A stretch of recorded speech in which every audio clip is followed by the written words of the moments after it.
Hello, everyone. I'm Gorilla Monsoon. And I'm your host, Bobby the Brain Heenan. You're not the host. The Solomonster is. Never heard of him. Give me a break.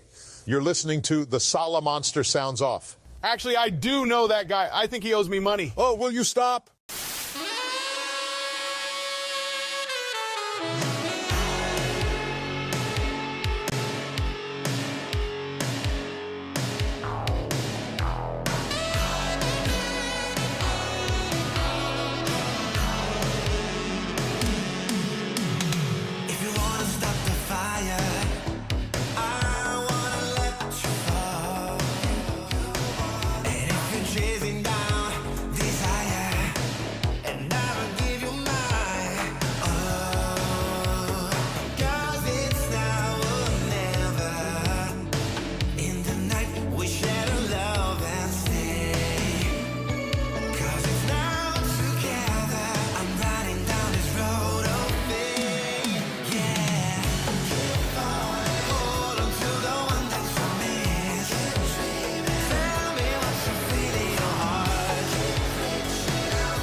Roughly 40 years ago, WWE debuted a brand new show on network television called Saturday Night's Main Event. May of 1985, and they were in the very building where the very first episode took place, the Nassau Coliseum, not far from where I am now, out on Long Island. A lot of WWE history in that building over the years. Back on NBC for the first time in many years, and as a longtime fan, I was more excited for this show than I was going into War Games a couple weeks ago. That's how excited I was for the retro feel, the throwback elements, the return of Jesse the Body Ventura to the broadcast team. I was very much looking forward to this show tonight for all of those elements, and it's a good thing I was, because now that the show is over and people are going to have a lot of opinions about the matches themselves and the outcomes of the various matches, Saturday night's main event was very much like Survivor Series this year. The only thing missing were the 2 War Games matches. They played it safe. There were no title changes on the show. There were really no major angles on the broadcast portion of the show. I'm going to get to some breaking news here in a second. And there's going to be a lot of people who are very upset about that. And I'm not saying that I wasn't disappointed by that, because I was. And I was hoping we would get at least one title change on this show. But if you look back at the history of Saturday night's main event, it wasn't a show where you got a lot of title changes, right? You would get the occasional one every now and then, but it was known for shooting major angles. A lot of major angles and turns happened on Saturday night's main event over those many years. I was hoping for something like that tonight. And the closest thing we got was an angle that actually took place off the air. It was something that didn't even air on the actual show tonight. But if this felt like a glorified house show, because it was. Saturday night's main event was a glorified house show tonight on NBC. And if you were not overly impressed with the show, or if you didn't really care much about the nostalgic throwback elements of the show and just looked at it for what it was, I could see where you would be disappointed. I could see where you might feel a little let down by what you got tonight, because it was very basic. Got some good wrestling. But again, we get good wrestling on TV every single week. We get wrestling on TV even better than what we got tonight, because they were very limited. You could tell a lot of the matches, there were time constraints. They had a certain hard out for the end of the show, right? No big overrun. They weren't going to get that on NBC. So we had some matches that I think would have benefited from being 5 minutes longer than they were. So you had a lot of that up and down the card. But got to talk about this main event first. The WWE Championship. Cody Rhodes was teasing something. Triple H and Cody Rhodes, they put a video out a few days ago where Triple H said he was going to allow Cody this very special gift for one night only. Wouldn't say what it was, but it was pretty clear what it was. And Cody has been very vocal ever since he came back to WWE about wanting to bring back the Winged Eagle Championship. The title you see over my shoulder, the one on the left right there, not the big eagle, the Winged Eagle. The title that he grew up on. The title that I grew up on from 1988 to 1998. They just don't make championships today like they used to. And he was arguing for it, fell on deaf ears for so long. And finally, Cody was able to get exactly what he wanted, because tonight, Cody Rhodes in all of his glory soared like an eagle. There it is. Around his waist, the classic championship held by Hulk Hogan and Randy Savage, Ric Flair, Bret Hart, Shawn Michaels, even Stone Cold Steve Austin. At least for one night. Well, technically two. So there it was in all of its glory. I mean, come on. You can honestly tell me the championships they have today in this company are better than this. I'd call you a liar. Oh, I was so happy when Cody walked out. Now, the only little nitpick I have about it is the fact that they clearly used a replica belt off of WWE Shop. You know, I was hoping I know, they'd have to make a new one with the new logo and everything, but I was kind of hoping they'd go back in their warehouse and grab one of the old ring-worn belts, let them go out there with that. I mean, I could just look at a title and tell. They just said, hey, go to the warehouse where we got all the WWE Shop stuff. Just go grab a Winged Eagle replica. Doesn't even have to be the nicest one. We got to give it to Cody for Saturday night's main event. But even still, I was very happy to see him with that championship. No title change. I was hoping. I didn't think it was going to happen, because that's why I picked Cody in my predictions. But I was hoping to be wrong, and I was hoping Kevin Owens would pull out a shocking win on this show, and he would leave Long Island as the WWE champion. Shake things up a little bit, make Cody chase for it. Where does Randy Orton fit into all this when he gets back, right? You get all these questions now. And I would have been happy for Owens also just to get that moment. And they didn't do that. We also got no Randy Orton return. I thought tonight might be a perfect time for him to show his face, and he wasn't on the show either. We're going to have to wait a little bit longer to get his return. Although, given what happened after the show, now we know why. When the show was over, Cody was in the ring. This is what you missed. Cody was in the ring, and he was celebrating with the Winged Eagle Championship, and Kevin Owens attacked him from behind. Now, Kevin Owens has every right to be upset because Cody cheated. Even though Kevin introduced a chair into the match, the chair factored into the finish. Cody gave him a Cody cutter, gave him a crossroads, and then pinned him. But he gave him a crossroads on the belt. Referee didn't see it. There were so many ref bumps in this match, I thought for a second I was watching a Jeff Jarrett main event in the old TNA days. But that's how Cody retained the championship. And so Kevin Owens, not going to let that stand. He attacked Cody from behind when the match was over. Again, this was all off the air. And he gave him not just a pile driver. He made up for the pile driver he gave to Randy Orton that looked like shit. He gave him an old school Kevin Steen package pile driver. Right in the middle of the ring. Spiked him right on his head. And left with the Winged Eagle Championship, which is now in possession of Kevin Owens, which I don't think bodes very well for the future of said replica Winged Eagle belt. But he left with the championship. Not only did he leave with the championship, but he got into a bit of a tiff with Triple H on his way to the back. Triple H came out, and he gave Owens a shove a few times. And was very hot and very angry about what happened and ordered him to the back. So Triple H came out. He wasn't very happy. It's a heavy angle. And I don't think it was a case where they ran out of time. I think this was very similar to Bad Blood. How did this all kick off? It kicked off with an off-air angle that got people talking on social media. Millions upon millions of views.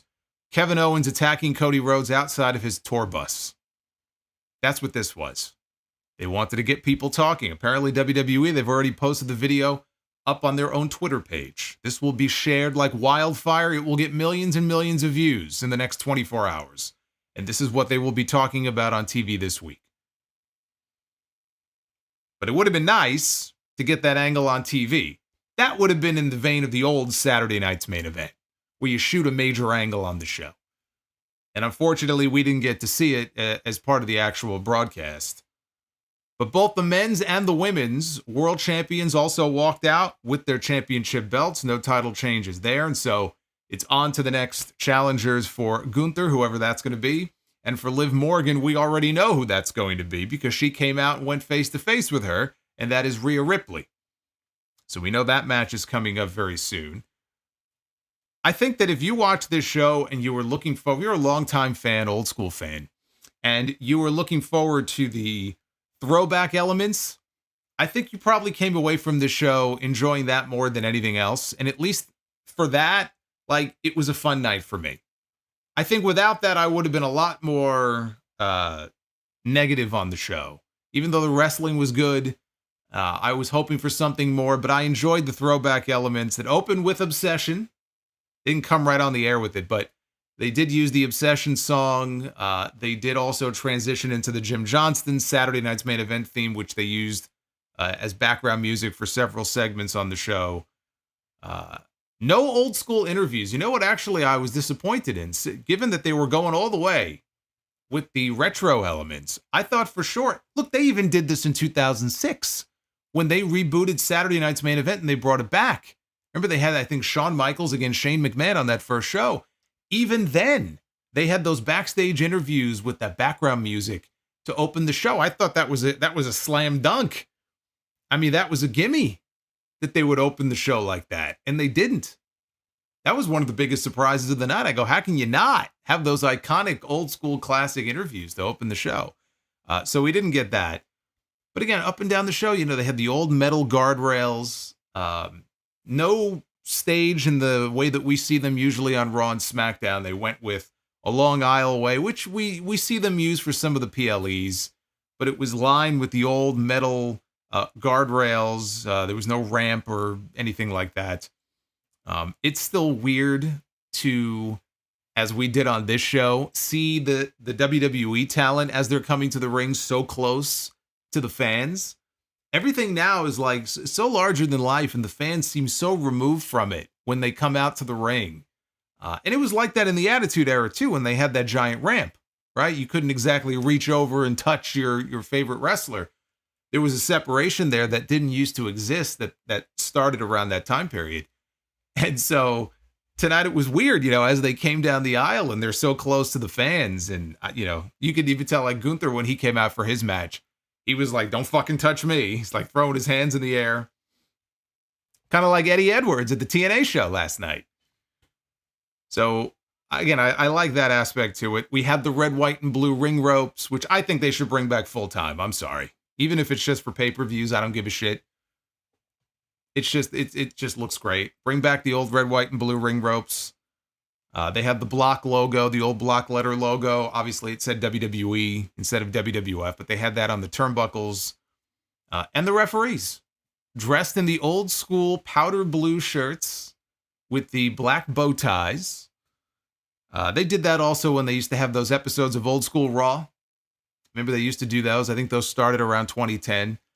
They did something similar with the old referee shirts and the red, white, and blue ring ropes. We even had a fan in the front row cosplaying as the Macho Man, Randy Savage. So technically, we had the Macho Man here on this new edition of Saturday Night's Main Event, which was nice. So I enjoyed those elements to the show. I enjoyed hearing Jesse Ventura, back on wrestling TV. Yes, he's older. He's 73 years old now. He's got scraggly gray hair. It's not exactly the Jesse of 20 or 30 or 40 years ago, but he still got that voice and he still has it. He still has it. He called one match tonight. Only the main event. That's all he really had to call. Otherwise, he was one of the hosts of the show, he and Joe Tessitore. And clearly, they had prepared remarks for him to read off of, and which is understandable because he doesn't know fuck all about the product. You think Jesse Ventura is sitting at home in the Baja watching Raw and SmackDown every week? Give me a fucking break. But I thought Jesse did well, and I'm looking forward to seeing him and hearing him on future broadcasts because if you're not aware, he is going to be a part of every single Saturday Night's Main Event coming up in 2025, including the next one, which is coming up on the 25th next month in San Antonio. He'll be there as well. So we got a lot to cover here in this review, but this is your Saturday Night's Main Event review for December 14th, 2024. I am the Solomonster. Thank you for joining me here on a Saturday night. Feels weird to be here doing a Saturday Night's Main Event review, but I dig it. Hit that subscribe button, hit that like button as well. Super chats are open.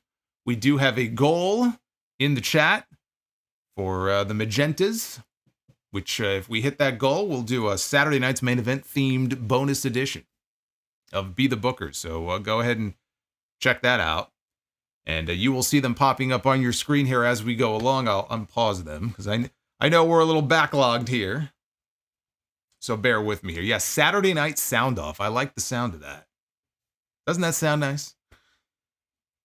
The show opened with Joe Tessitore. He was checking in, kind of a cold open, while they showed a shot of the New York City skyline, followed by a shot of the Nassau Coliseum outside, which is where tonight's show took place. And then they went into the proper intro to the show.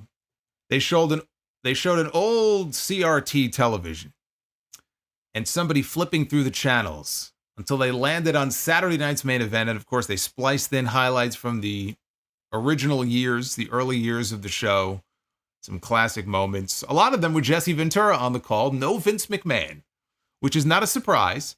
I am thankful that at least on their Vault channel on YouTube, they are not editing out Vince from, commentary, which would be damn near impossible.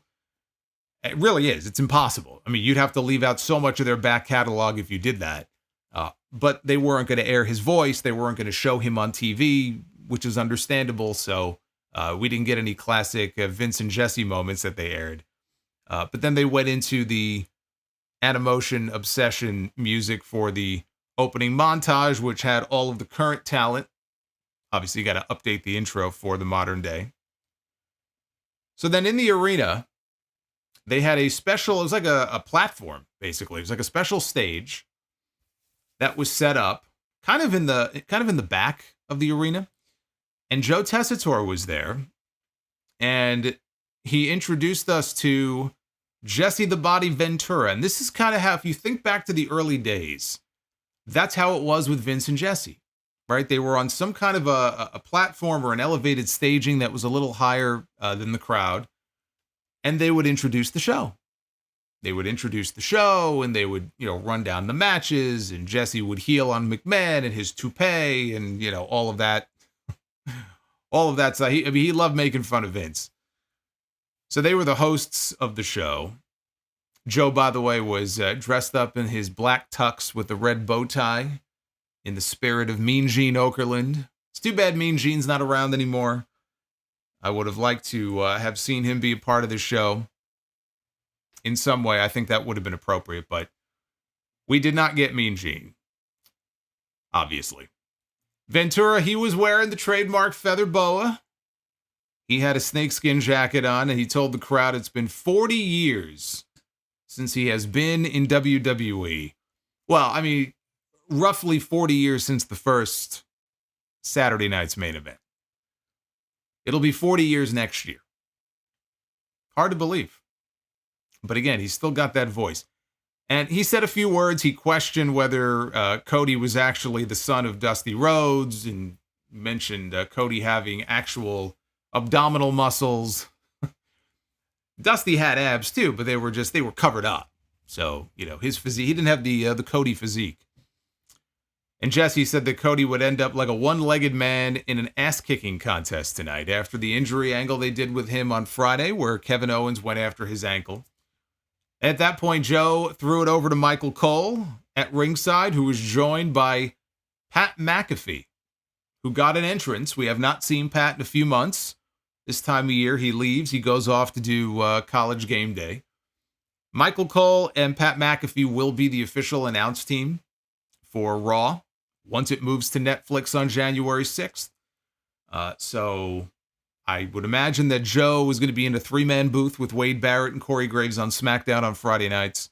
And SmackDown's going 3 hours as well. Not only Raw, but SmackDown's going to go 3 hours. Having a three-man booth, it just makes sense for that show. So he was all amped up to be here live on NBC. I don't know. Did McAfee grow up as a fan? I don't recall him talking about whether or not he grew up as a wrestling fan. But he seemed all amped up for the nostalgia and having Jesse there, so that was cool. So we opened with Drew McIntyre entering through the modified entrance set, which was all LEDs. It was basically just like an LED entranceway, and they could adapt it to each wrestler's entrance. I mean, pretty much the way they do it on every show. I was a little disappointed because I was kind of hoping they would go a little more old school with the entrance, and maybe if you want to even fast forward, this was kind of out of the Saturday night's main event era, but they used to have that kind of almost like the neon lights entrance in like the early 90s. Something like that would have been cool, but we didn't get that.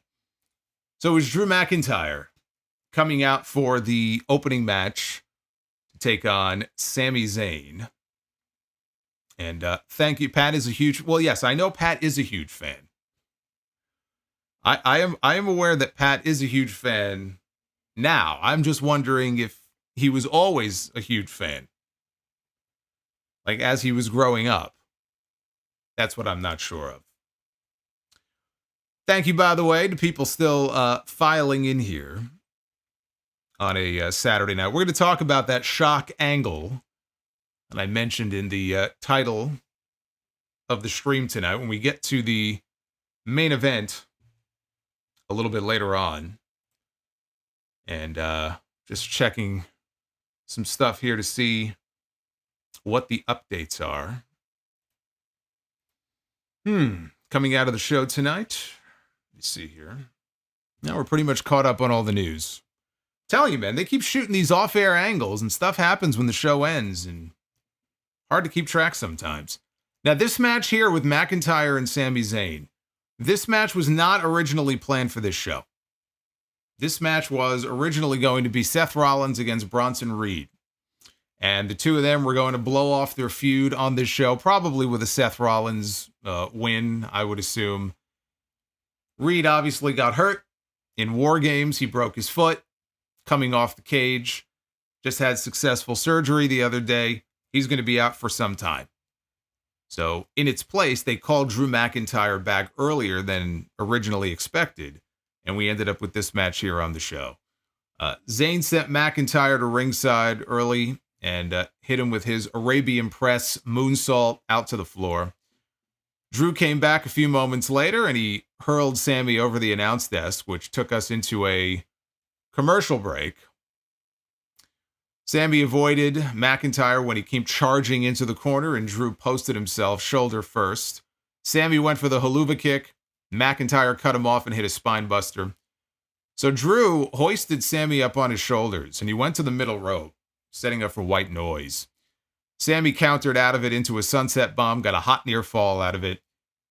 McIntyre stuffed the Blue Thunder Bomb attempt. He dropped Sami with a Glasgow kiss.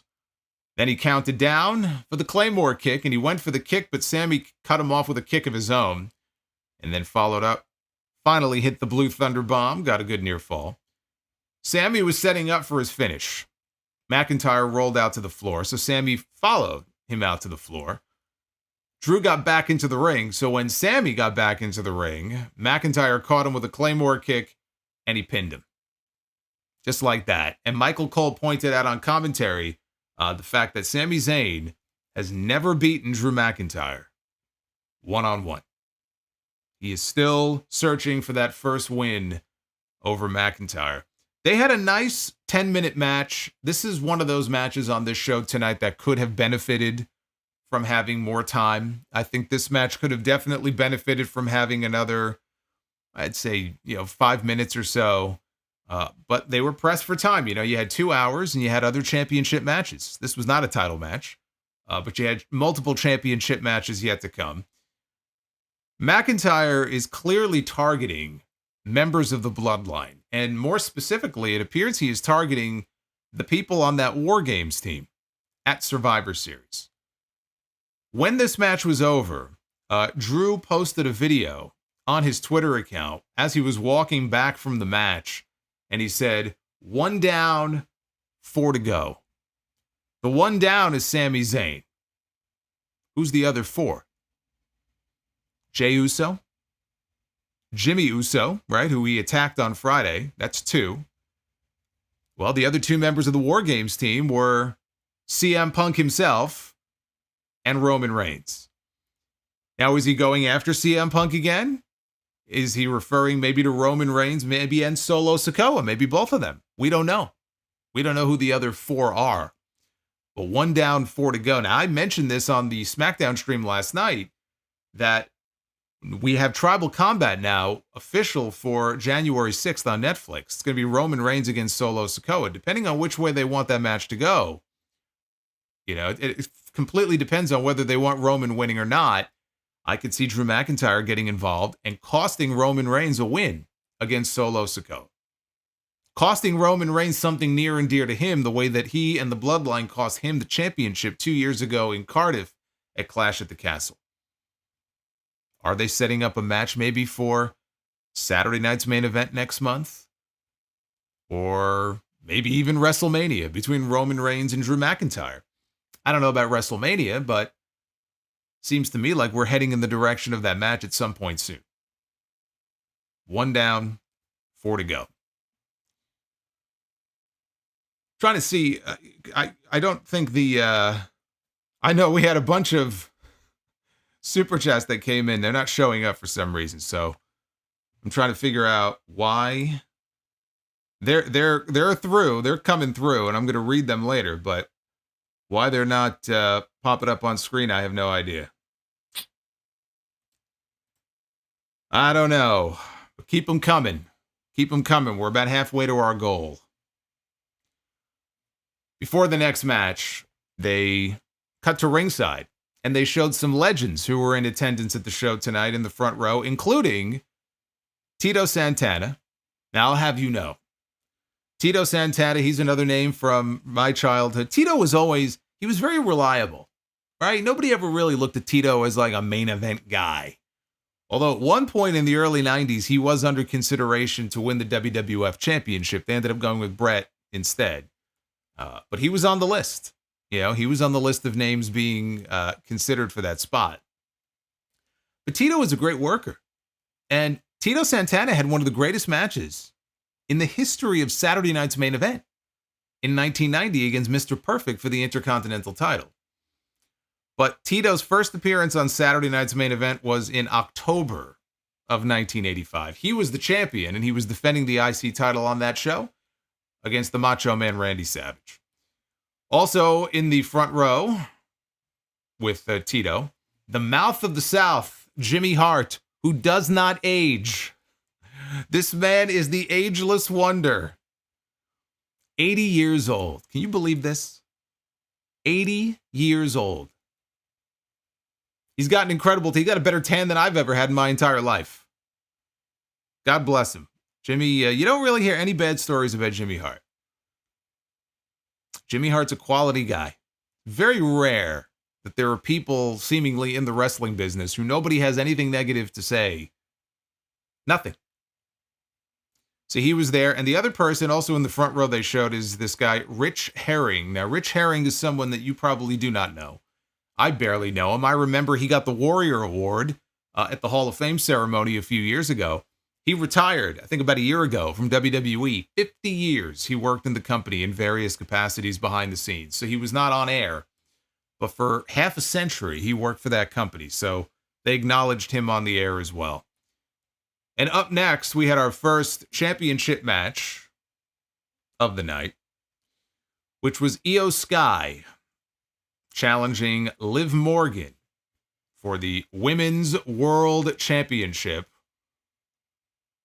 This is another one of those matches where I was hoping we would get a title change. If we weren't going to get a title change in the main event, I thought, well, especially after that little tease of Rhea and Io on Monday night, I said, man, would love to see Io Sky get the nod here, win the championship, let him blow off Rhea and Liv as planned, and then build to Rhea and Io at WrestleMania. I suppose we still could get it, but Io could go in as the challenger and not the champion.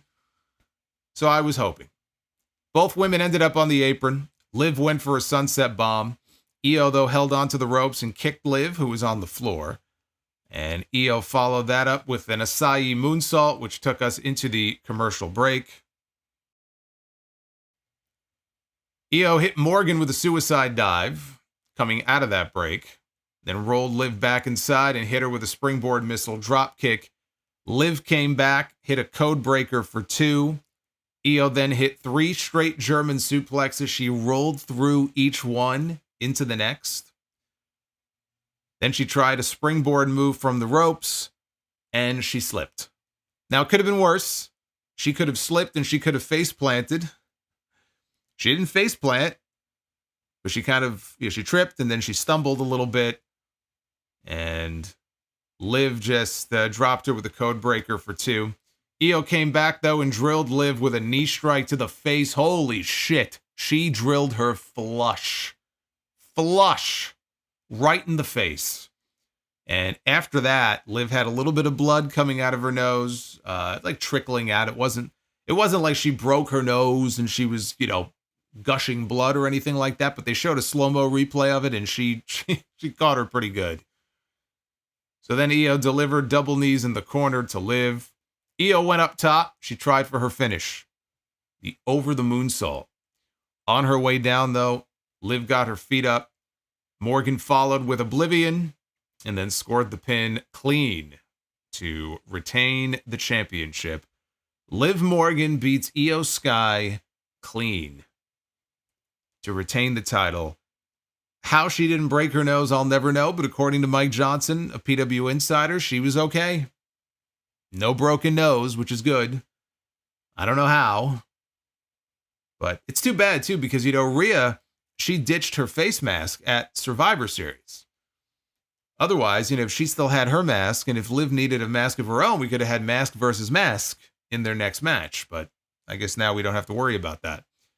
So Morgan was leaving with Raquel and with Dominic, and they made it as far as the stage right in front of the entranceway when Rhea Ripley's music hit. And she slowly sauntered out. She ended up doing a stare down face-to-face with Liv Morgan, who held up her title. And clearly they are setting up the next match. Hopefully the final match between the two of them. The match here was good. It was a good match. We had that unfortunate slip there at the end by Io. This was not as good as the opener. I would have loved to have seen a title change here. We didn't get one. Obviously, they want the title on the line for the next Rhea and Liv match, which I understand. January 6th on Netflix. It just seems like the right place to do that match. That's still 3 weeks away. I mean, how long do you want to wait? You wait until the next Saturday night's main event. Dude, that's 6 weeks. Right? The Rumble's 7 weeks. WrestleMania is even longer. How long do you want to wait before we finally end this? January 6th on Netflix. That should be the time. That should be the place. I don't know what Io's chances are of winning the Royal Rumble. I don't think they're great. With Charlotte Flair and Becky Lynch coming back soon. But she deserves to at least be in the conversation. Now they follow that up, the Women's World Championship, with the World Heavyweight Championship, and Gunther defending his title against Finn Bálor and Damian Priest. Bálor walked out with a bag over his head and JD McDonough at his side. And he didn't stay out there for the match. He retreated to the back. The two of them are losing their tag team titles to the War Raiders on Raw this Monday. Michael Cole, when Damian Priest came out, Michael Cole mentioned Priest being a New York Yankees fan and how the Mets beat them out to bring Juan Soto to Queens. See, I just love that he gave me an excuse to bring that up again. He said it on the show, so I had to mention it. It's true, though. So then Gunther came out, and I kind of alluded to this earlier. Because it's a very narrow aisleway, right? The fans, they're right on top of you. The only thing missing to really make it totally old school were the cops on either side of the talent as they came down to the ring. Didn't it just make them feel like a bigger deal back then when you had cops surrounding Hogan and these people when they came down to the ring? We didn't have that. But he comes out, the champion comes out, and he, if you could define in a single image the expression, "Don't fucking put your hands on me," don't touch me, this would be it right here. He kind of threw his hands up, didn't want to be touched. I mean, I don't blame him. It's fucking Long Island, but didn't want to be touched by anybody. Just wanted to get to the ring. So we started off with Gunther and Priest. They were teeing off on Bálor, and Priest took over, took out Gunther with a dive out over the top rope. That led us into the commercial break. So the action picked up with Priest and Bálor. They were duking it out in the middle of the ring before Gunther floored both men with double big boots to the face. Gunther trapped Priest in a Boston Crab before Bálor chopped the champion to break things up. We had Priest, there was a spot in this match, doing the old Undertaker old school spot, only instead of coming off with a punch, he came off with a diving crossbody. Then Priest had Bálor in position for the Razor's Edge. Gunther, though, stopped it, looked for the power bomb. Bálor took both men down with sling blades. Gunther came back, and he locked in the sleeper hold on Damian Priest, and he looked like he had him out. Challenger, though, powered out of it, landed a South of Heaven chokeslam. Bálor then snuck in with a neckbreaker to Damian Priest, and then followed that with a shotgun dropkick.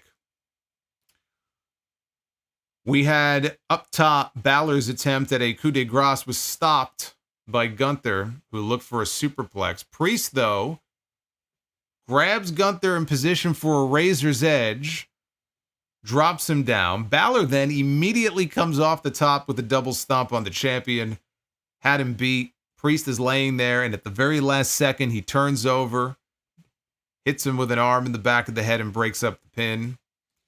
South of Heaven to Bálor followed that. That pin was interrupted by Gunther. Now, Gunther has Priest on the outside of the ring. The steps, the top part of the ring steps are missing, so you have the flat bottom part of the ring steps.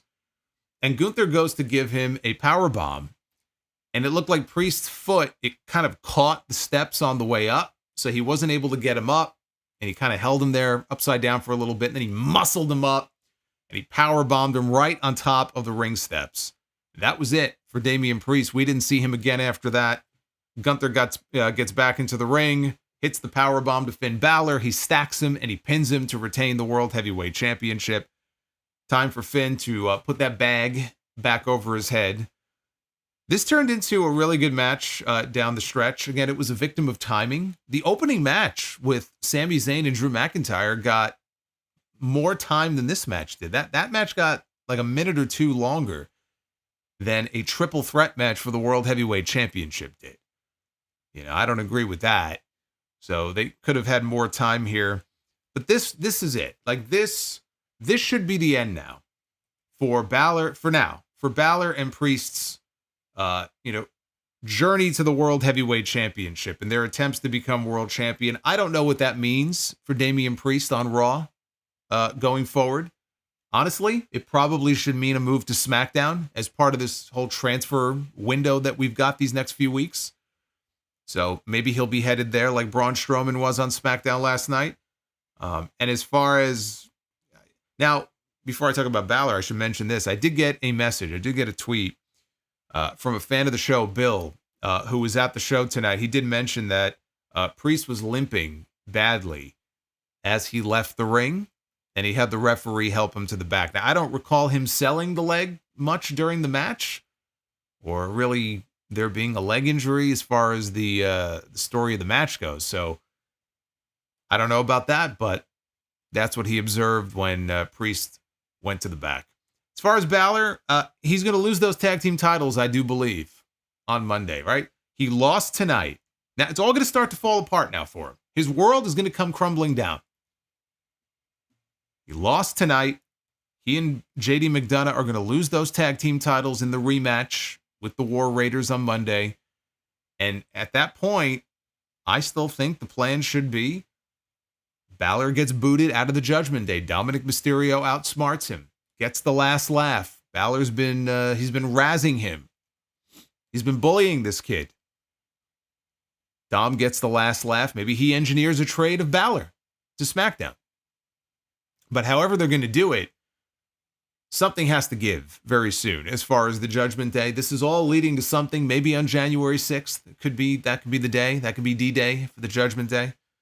But I think Finn Bálor could very well be headed for a babyface turn after he gets kicked out of the Judgment Day, if it works out that way. As far as Gunther, I don't know what's next for him. We know Goldberg is teasing his retirement match for 2025, and they were teasing Gunther as a possible opponent. I don't want to see Goldberg come in and challenge for a fucking championship again. There are other people, namely Braun Breaker, who I think would be a better opponent for him. But you got to have Goldberg on the list. Maybe he's, in line to wrestle Gunther early next year. I don't know. There's no other kind of obvious challenger at the moment. So I'm very curious who is going to be next in line. And also, how the transfer window is going to play into this. We could get somebody move over from SmackDown. Who's to say that AJ Styles, once he's all healed up, and I don't know where he is in terms of his rehabilitation. Maybe AJ gets moved over to Raw and they can build him up as a challenger, right? That'd be a first time ever match that we haven't seen before, right? That would be kind of nice, I think. But I don't know. I don't know, honestly, who's next and who they're going to throw in front of Gunther as far as the next challenger, which I presume would be heading into the Royal Rumble. But we're not going to have to wait very long to find out, because we might even find out on Monday. See if they tease anybody on that show. Thank you guys again for hanging out with me here on a Saturday night as we are talking about Saturday night's main event. I see all of your super chats. For whatever reason, they're not popping up on screen, but I do see them. I am going to read them all. Don't know. It's probably something with Streamlabs. Probably on their end. But you never know. At any moment, they could suddenly pop up. We'll see. We'll see if we can get it fixed. But we got a goal going in the live chat. We'll see if we hit that. And hit that like button as well. If we hit our usual goal, we will, which we already did. I just looked over and I saw we are already bordering on almost 500 likes. Thank you, guys. So you are guaranteed. You're guaranteed at least one edition of Be the Booker here on the stream tonight. Maybe two. We'll see. But after this, it was back to Joe Tessitore and Jesse the Body Ventura on the stage. And Jesse, who again was clearly reading from a script that they prepared for him, put over Liv Morgan as somebody who was super tough after she took that knee to the face earlier, and said that would have taken down a normal person, but not Liv Morgan. And then he made a crack about how Dominic, boy, he really knows how to pick his women, doesn't he? Hey, Dominic is a very lucky man, right? He's married. He's a married man, right? And I've seen his wife, beautiful girl. Apparently, I think they've been dating since school. He was Rhea Ripley's play toy for the longest time, and now he gets to hang with Liv Morgan. So this guy must be doing something right. We all should strive to be like Dominic. So then they sent it back to Cole and McAfee at ringside. They started marking out over the chance to call the main event later tonight with Jesse, because he was going to be joining them on commentary. Jesse in the Baja. Jesse in the Baja. I hear the Baja is his favorite place to vacation. We had the finals of the Women's United States Championship tournament between Chelsea Green and Michin. Chelsea, when she came out, she had images of herself printed all over her gear, including her hat. She had little things that were dangling off the hat, and they were little images, printed images of herself. We also got the first mention, I'm pretty sure, we got the first mentions ever of TNA on NBC when Michael Cole mentioned that Chelsea won her first championship years ago. I think it was, he's mentioned 7 years ago maybe, but the first championship that she ever won in wrestling. And I'm not sure if that's entirely true, but in a major promotion, the first championship she ever won was in TNA. She did win the Knockouts title in TNA as Laurel Van Ness. That is true. Then TNA got a second shout out when he mentioned that Chelsea's first TNA match ever came against Michin. This is when Michin was going under the name Jade during her time in TNA. So how about that? A full circle moment here for the two of them on NBC. Saturday night's main event. First time ever United States Championship. This is a big moment here for these two. Piper Niven was outside in Chelsea's corner, slammed Michin on the floor behind the referee's back. That took us into a commercial break. After they returned, Michin countered Green's attempt at a Rough Rider with a power bomb. Followed that up with a released German suplex and a tornado DDT. Chelsea did finally manage to connect with the Rough Rider on Michin, but that only got 2. And then after that, you could hear the crowd. They were on Long Island. You hear the woo, woo, woo. There was an attempt at a spear that Michin avoided, and that caused Green to crash into Piper Niven. Outside the ring, Michin took out Niven with Eat Defeat. And then in the ring, Michin hit Eat Defeat on Chelsea. Not very well. As the announcer said, she didn't get all of it. But she went down and sold the move, and you could tell, like, the way she landed, she was trying to get herself as close to the ropes as possible. Michin covered her, and at the very last minute, Chelsea got her foot on the bottom rope, kept her alive. Michin was momentarily distracted by Piper Niven. That led to the finish, which was great. This was a great finish. Chelsea is on the ropes, and Michin is down below. She reaches down. Michin is standing on the mat. She reaches down and she hooks her arms, right? She hooks Michin's arms. Then she rolls off the top, lands on her feet in position for her finish, which is the Unpretty Her.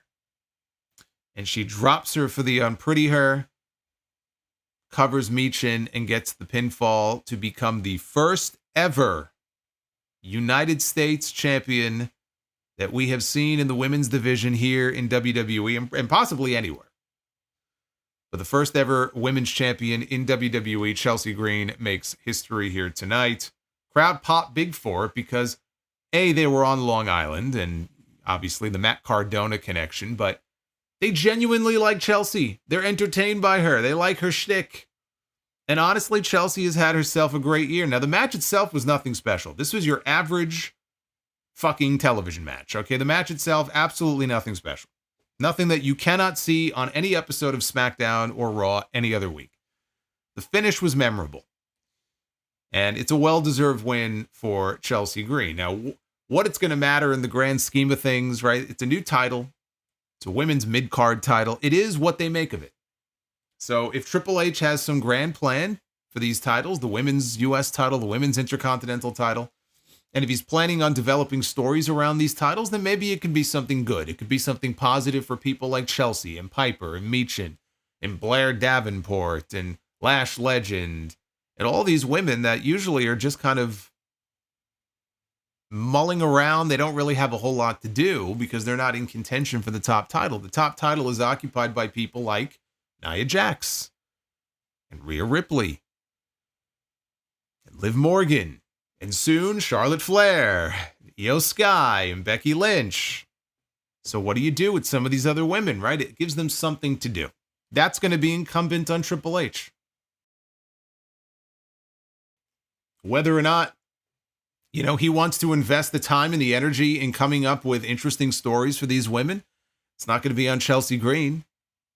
It's going to be up to creative and Triple H and the powers that be. So time will tell, right? We have no way of knowing it right now. 6 months from now, we'll look back and we'll see if this was a worthwhile endeavor, adding a new championship. But, I look at, specifically looking at Chelsea Green, and I look at the journey that she's had.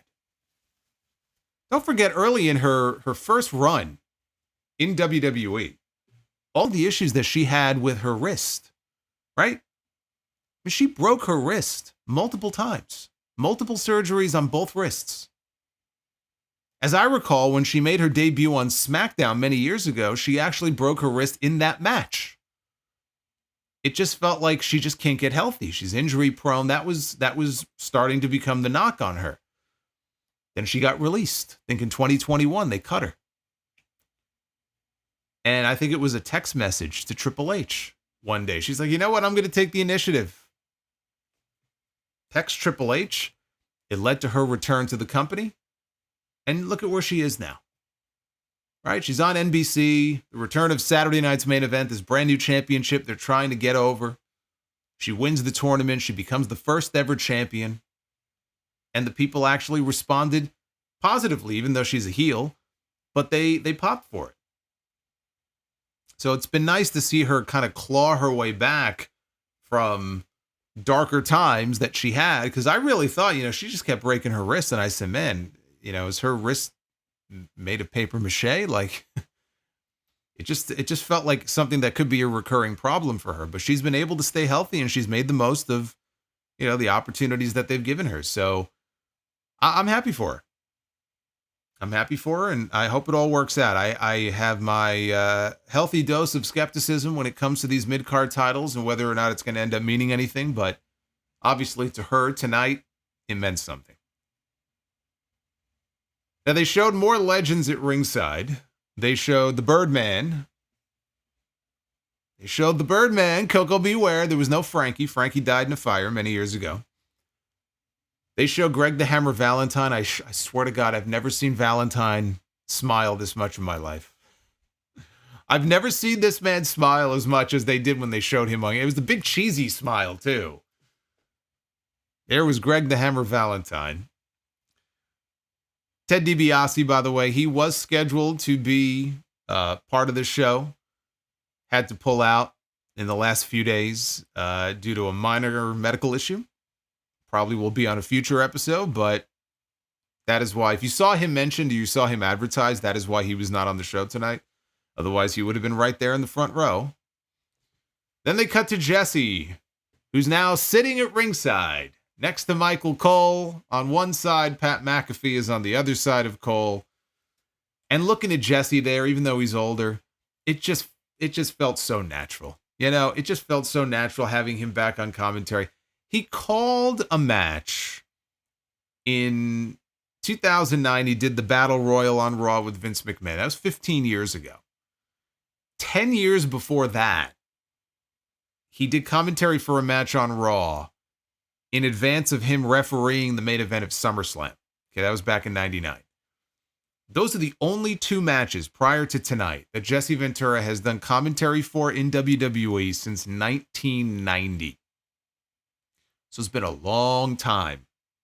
Long time in between all those matches 15 years since the last one that we heard Jesse Ventura's voice on commentary. He congratulated Colin McAfee for sitting there in their cushy seats making all of this money. If only he knew how much money Pat McAfee makes, and not from WWE. But he congratulated them on making all of this money and mentioned that he was the one who paved the way for them, which he was. You know, it makes me sad. Jesse was doing the rounds this week. He was being interviewed here, at least in the New York market. Like, he interviewed with WFAN, which is the sports radio station here, the New York Post. And he did a lot of interviews, and he said, look, all they had to do was put the decimal point in the right place, and I would have been back doing commentary. So had they worked out a deal financially many years ago, we could have had Jesse Ventura back on commentary a long time ago.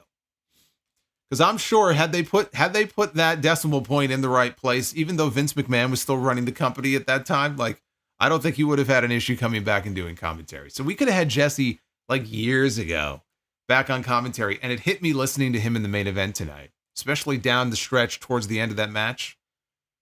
We don't have an announcer like him anymore. You know, we don't.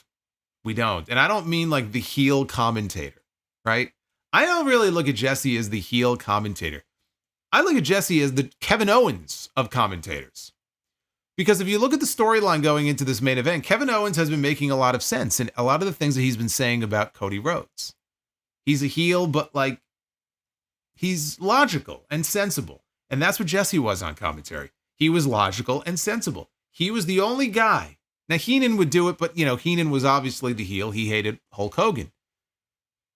But Jesse, like with Hogan and with the Warrior, you know, back in the day, he would call these guys out for stuff that they deserved to be called out on. Hulk Hogan was a heel masquerading as a babyface. I didn't know that as a kid, but that's what he always was, because you go back and look at any Hulk Hogan match, my God, like half the match, eye rakes, back scratches. Like the eye rake was like his go-to move, which was an illegal move. And Jesse would call him out, and Gorilla Monsoon, of course, ignorance is bliss. Oh, if Hogan did it, it's okay. And he would constantly call him out on shit like that. And you don't really have anybody like that today. And we heard some of that from Jesse here in the main event, even at 73 years old. And it was refreshing, but it just illustrated how we don't have a Jesse Ventura today. And I guess it's just the way they do commentary these days. You know, they're not trained that way. But we don't have that anymore. And that is something that would work in wrestling today as well as it did 40 years ago. It's not like, oh, that's an old thing, that's old school, this is new school. No, like, you know, there's a lot of old school shit that would work in the new school. So it was nice hearing him on commentary now. Pat put over the snakeskin jacket that he was wearing. And Jesse pointed out, the fact that, oh, this is Damian, he said. And they're like, what? What are you talking about? He goes, oh, yeah, I remember Damian, Jake the Snake Roberts. Yeah, I took Damian and I turned him into a coat. That's going to upset some people. I laughed. Poor Damian. See, I know better. We all know what happened to Damian. And it wasn't Jesse Ventura. It was Earthquake making Quake burgers out of Damian. I know that because it was a very traumatic angle as a youngster. Watching that on TV, and they actually, when they replayed it on Wrestling Challenge, I think they cut away. They wouldn't even show it. When Earthquake came off the ropes and sat down on the bag with the snake inside. Had a nice laugh years later when John Tenta revealed that it was hamburger meat. Somebody went out and bought hamburger meat, and they filled the sack with meat. That's what he sat down on. But they got so much shit from like PETA and some of the animal rights groups because they thought they killed a snake. Rest in peace, Damian. Rest in pieces to Damian. We got a video package right after this for the main event, which was for the undisputed WWE Universal Championship. Do they even call it Universal? I don't think so, right? They pretty much just call it the undisputed WWE title, which isn't really undisputed, by the way. That's silly enough that they keep calling it that. Cody Rhodes defending his championship against Kevin Owens, who was out first, and he was wearing a shirt with his face taped over Dusty Rhodes' head with the words Kevin Owens, Canadian Dream written underneath. Then Cody came out. And Cody came out bearing gold, but not the usual gold. Cody was soaring like an eagle, the classic winged eagle design. That's old school. See, that right there is an example of old school that would absolutely work in the new school. And I won't hear any differently. Replica or not, it's a beautiful belt. Cody was soaking it all up. So as the bell rang, Owens rolled outside. He took his time admiring the Winged Eagle Championship, which was sitting on the little podium they have at ringside now during title matches. I mean, who could blame him? I certainly don't. Rhodes headed outside. He proceeded to go on the attack, and then he hit a suicide dive out onto Owens, and it led to Cody favoring his ankle on the landing.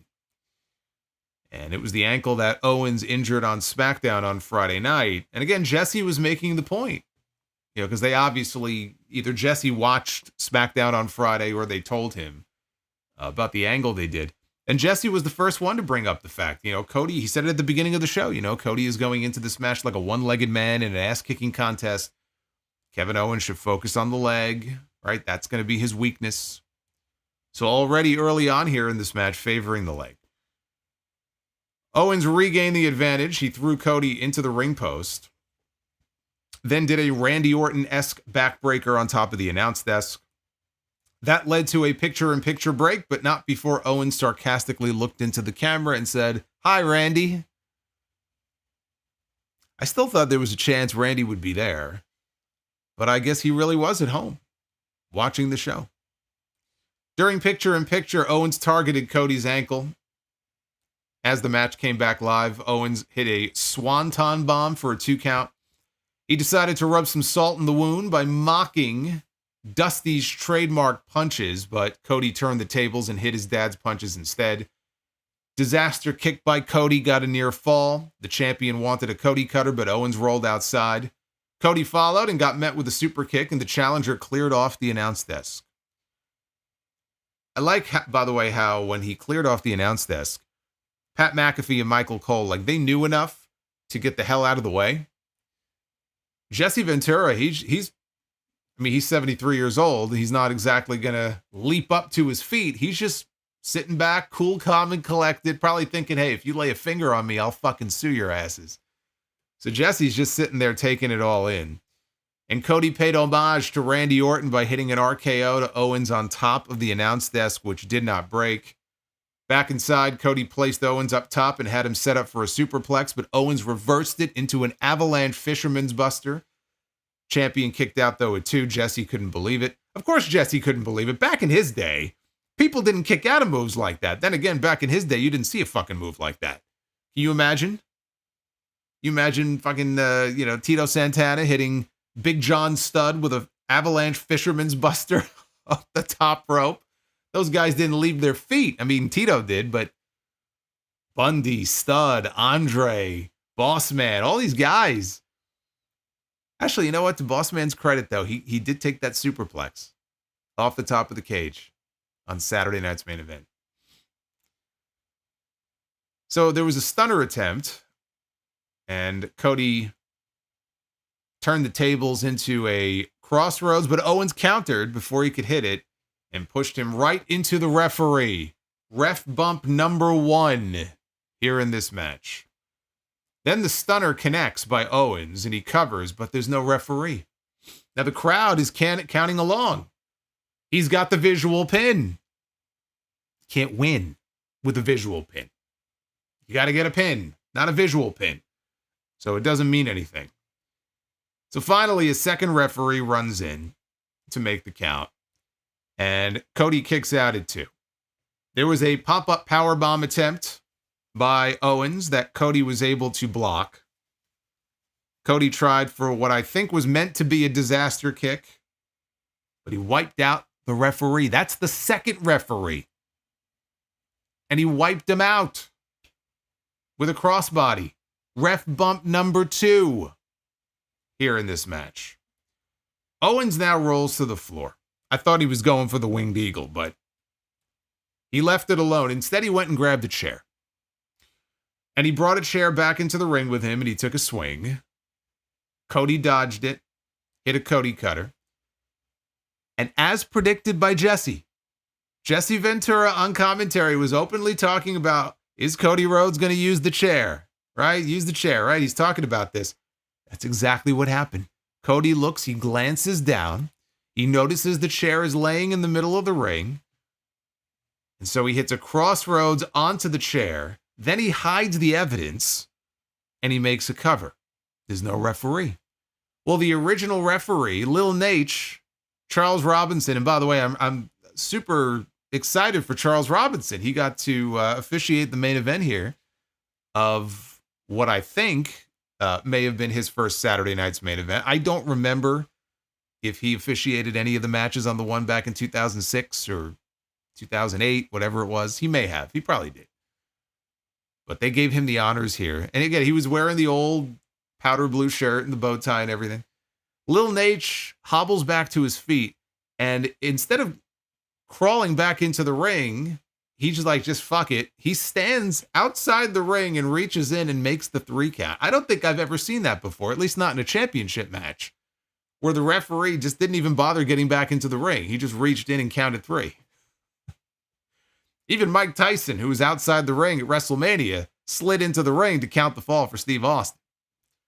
Lil Nate couldn't be bothered, but he counted the 3 as Jesse Ventura pointed out that the champion cheated. He cheated. He's right. He's right. He did. I mean, he may not have introduced the chair into the match, but you would think that the Golden Boy here would be above that, but evidently not. And Cody cheated to retain his championship. Now, he had warned Kevin Owens what he would do. You know, Kevin Owens was bringing out a side of him that, he's going to regret. So he warned him in advance about this, but he did technically cheat. This is like Hogan throwing ashes in the Undertaker's face when he won the title. Where's Jack Tunney when you need him? On the take, Tunney. Cody then posed with the Winged Eagle title to close out the show. Again, as far as Jesse on commentary, when he would pipe up and he would say stuff, didn't feel out of place. He just fit like a glove, and it's perfect with the 3-man booth because, again, he's not going to be able to carry the load of the match. But I thought he played his part perfectly fine, and he injected some logic into things in a way that we just don't hear anymore. So I thought he did great. I think having him do 1 match or even 2, but no more than that, basically it's what AEW does with Jim Ross at this point. Jim Ross does not call more than maybe a couple of matches on their pay-per-views. And look, do you expect him to call an entire AEW pay-per-view? Do you know how long those fucking shows are? Fucking 12 matches. You think Jim Ross is going to call all 12? No, they have him call 2. Right? 1 or 2. And when he's on his A game, JR can still deliver a good call in those matches, but he's supported by the other announcers. He's not the lead guy anymore. He's not the lead voice on play-by-play. Jesse is not the lead voice anymore on color. So he's out there with Cole and McAfee, and I thought that together they all work well. And I think it's great that we'll be hearing more of Jesse in the future, because he's going to be back for the next one in San Antonio. I wish I were going to be here live to watch that one, but House of Glory has a show that night here in New York, so that's where I'll be. But I'll be watching when I come home. I'll definitely be checking out that show. I don't know when the next one is going to be. There's 4 of them that they're contracted to each year. So they did one here. I'm surprised they're bringing it back so soon.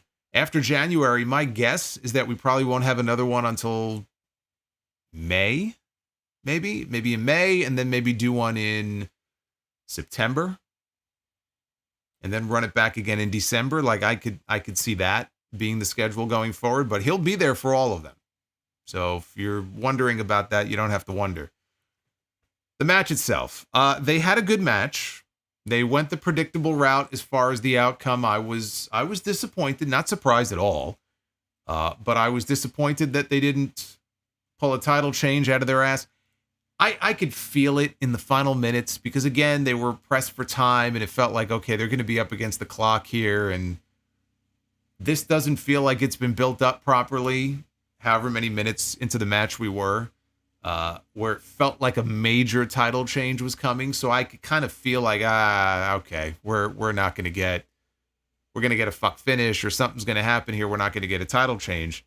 And we did it, but the way they did the finish, and look, it was convoluted and it had shades of the old TNA main events with Jeff Jarrett, but they did it in a way that protected Owens in so much as it gives him now an excuse to say, look, this man cheated.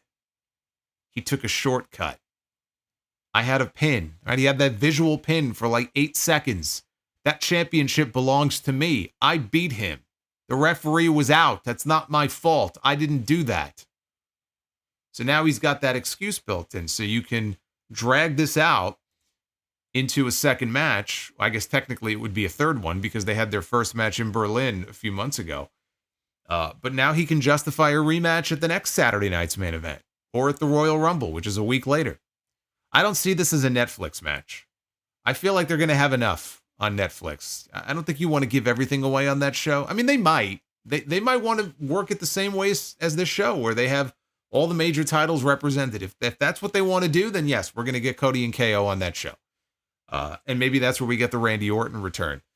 But I could also see them saving it for the next one on the 25th next month.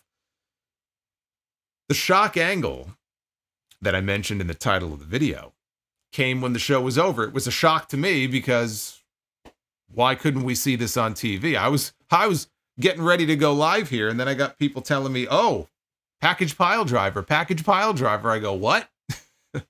What are you talking about? What did I miss here? So what happened is, when the show is over, Cody was attacked from behind in the ring by Kevin Owens, a crazed Kevin Owens. Owens then set him up in position for a move that we have never seen him do in WWE. This was a staple of his on the independent scene. This was a staple of his in Ring of Honor and PWG. But WWE is a no pile driver zone, right? At least up until a couple of months ago or whatever, 6 weeks ago. And he did that terrible looking pile driver to Randy Orton. Obviously, he protected him. He overprotected him. But he gave him a pile driver, just a regular pile driver. And they saved the package pile driver for Cody Rhodes. And he nailed him with it. Like, it looked great. And the crowd was all shocked by it. Officials rushed the ring to check on Cody. Cody ended up being strapped to a board and carried out on a gurney. Kevin Owens left with the Winged Eagle Championship. And as he was leaving, he was over, by the stage. Triple H came out from the gorilla position. He was angry. He was pushing Owens. He was yelling, get this guy to the back. I mean, it was kind of a faraway shot. It wasn't like up close, so we couldn't really hear what was being said, but Triple H was very upset. And you would think, something like this. Look, after what he did to Randy Orton, did it make any sense that Kevin Owens wouldn't be suspended? Right? Triple H was talking about how he had never seen this kind of look in Kevin Owens' eyes before. He was a crazed man. This is when Cody demanded the match with Owens. He didn't want to give it to him because he was worried about this very thing happening. And what Triple H was worried about is exactly what happened tonight. I'm wondering, Randy Orton got hit with a pile driver. We haven't seen him since. Cody Rhodes gets hit with an even more devastating pile driver. It's not going to make a whole lot of sense if we see Cody Rhodes back on TV in a couple of weeks. I mean, I know he's the champion, but Randy Orton is not some piece of shit, Randy Orton is one of the GOATs in this company, if you ask people to rank wrestlers in the last 20 or 25 years. Randy Orton is going to be at the top of a lot of people's lists, right? He's first ballot Hall of Famer, 13-time, 14-time world champion, whatever it's been. I always get him and Triple H confused. I think Orton's been 13 times. And if a pile driver took him out for this long, then how is Cody going to come back a lot sooner than Randy Orton? Maybe they did it to take Cody out of things until we get to the beginning of the year and they'll keep him out for like 3 weeks, right? I mean, that's also possible. But How they navigate that will be very interesting. When do we see Cody Rhodes next? Because we still have not seen Randy Orton. Also, what is Kevin Owens going to do with that Winged Eagle Championship? Are we going to have him carrying the belt around? Triple H told Cody one night only. Are they going to swap out belts and have Owens walking around with the other belt? Or is he going to be walking around with the Winged Eagle? Is he in fact going to destroy the Winged Eagle the way the Mr. Perfect did all those many years ago? Right? This is Cody's pride and joy. He's waited years to bring this belt back. Now it's been taken away from him and then it gets destroyed, right? I mean, that would make sense because they're not going to keep the belt around, right? I mean, it's wishful thinking. I'd love it if they did, but they're not going to do that. So now he's in possession of that title and we'll have to see what he does with it. But pretty major angle that nobody saw unless you were in the Nassau Coliseum. Now everybody can see it because it's been shared on social media. WWE even shared it. But that just felt to me like an angle that I wish they would have had on the show itself. Like, what a way to go off the air. You know, even if he just hit the pile driver and then like 5 or 10 seconds later, they just kind of rushed off the air, like in a panic, you know, and we didn't even see him steal the belt and go to leave. But like, what a cliffhanger to the show, the actual show on NBC, that would have been. So that's a little bit weird to me, but a major angle now that will lead into maybe an announcement from Triple H, you know, on SmackDown this Friday. I don't know. Is he going to suspend Kevin Owens? He didn't suspend him after what he did to Randy Orton. You know, would he suspend him for attacking the Golden Boy and attacking his champion? They're not going to strip him of the title or vacate the title due to injury. I've already seen some people, oh, they're going to vacate the title? Like, no. Can you imagine, like, that's how Cody loses his title? He doesn't actually lose it to anybody. He vacates it over a phony injury. Fucking terrible that would be. So that's how the show went off the air. This was a glorified house show. I had fun with it. It was disappointing, some of the match outcomes, because it's like they were just afraid to do anything major. Or it's also possible they're saving something for Netflix. Maybe they're saving all of their big ideas or twists and turns or title changes for January 6th. And they didn't want to give anything away, because that was one of the things.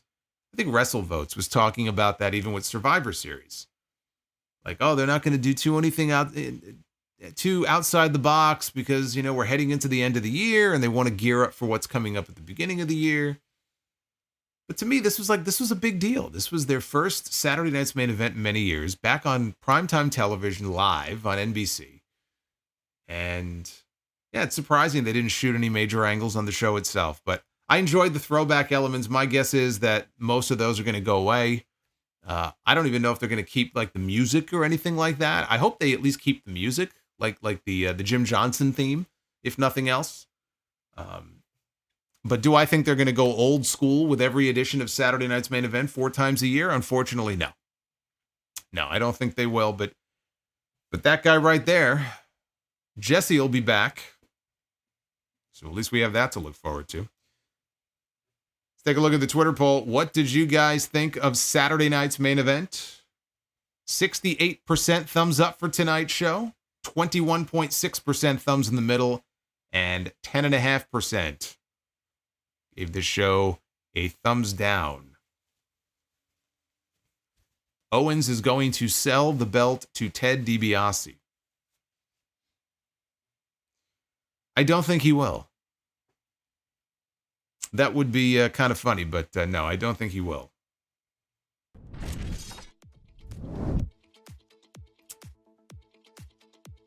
All right, well, let's take a look at your super chats, which did not pop up. Apparently, there is an issue with the service or the servers or whatever it is, but I'm going to read all of them here. Let me see if I could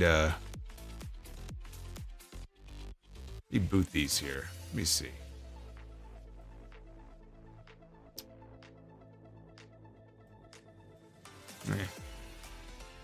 Nah, I guess not. I guess not. I guess the service must be down tonight. I don't know why. Come on, man. Saturday night's main event. And it doesn't work? All right, well, let me go back here to the early Super Chats. See what you guys thought of tonight's show. We got a lot of feedback, which is awesome. Base Beerus. That's from yesterday. I'm looking at SmackDown. We don't want to look at SmackDown. We want to look at Saturday night's main event. That's why we're going to start with Mr. E. 1976. Here's to the tip jar. Thanks for everything. Stay pressing forward. Always pressing forward. Thank you, brother. Thank you, Mr. E. George Seckman says, when I suggested yesterday that Cody and Gunther both could lose their titles, I meant before this trade window closes, not necessarily tonight. Yeah, but there's no other major shows between now and the end of the trade window, so the trade window pretty much ends at the beginning of the year, so this was really their last chance for either one of those guys to drop those titles. That's why I said it wasn't going to happen. Colin, great show overall. Only thing missing from Saturday night's main event was the classic intros from each wrestler kicking off the show. I can't believe they didn't do that. Like, of all the things they thought to do, you would think that would have been just an easy one. Man. Yeah, that would be my only gripe as far as the retro stuff goes. The Real CS, it still seems unreal that we're getting TNA mentions on WWE programming. Congrats to Chelsea Green. They got two of them. 2 TNA mentions on NBC tonight. Holiday 197. Hey Solo, it was a mistake having the main event finish like it did. This event did not feel special, which is not good with another Saturday night's main event coming up. Kevin should have won, or at least have Randy interfere. Well, they did shoot a major angle, but again, it was off the air, so I agree. They should have done something more. Carlos, good show, but Kevin Owens not winning makes me cry. Carlos not very happy about the finish. Jerome Eugenio, congrats to Chelsea Green, but long before Niven betrays her, that seems to be the Triple H. Oh, I think he meant not long before Niven betrays her. That seems to be the Triple H go-to storyline. We do have a lot of betrayals. Hey, man, you got to watch your back in this company. You got to watch your back in wrestling in general. You can't trust anybody.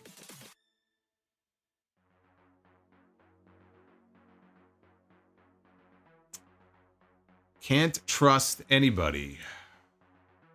Aussie of Steel says, 7 out of 10 show tonight for me. Triple Threat was match of the night. I just feel like the show felt very rushed and inconsequential, and them doing the pile driver spot off air is just stupid. I'm sorry. Alfonso with a $9.99. Liv Morgan is good for the soul. Plus why? Well, it's good for the soul, among other things. Plus, why do they have to leave these angles off the air? Because that alone could nudge an okay show to a good show or even a great show. I don't know. I think doing one every now and then is fine, but it's like they're making a habit out of it now. They want their social media numbers. You know, their social media numbers are obviously very important to them, and it seems like an effort to really give those numbers a boost and have people sharing it all over social media. That's why they do it. Just Cruise says, it's me, the Van Wyck Cruise. I went tonight, and the Triple Threat was the highlight. It felt inconsequential overall, though, and that they were trying to stay within 2 hours. P.S. Let's go Mets. Let's go Mets indeed. Thank you, brother. Base Beerus, God of Seduction, says, this is Damian. This is Damian. Jesse was wearing Damian tonight. Maybe it was Damian's twin cousin.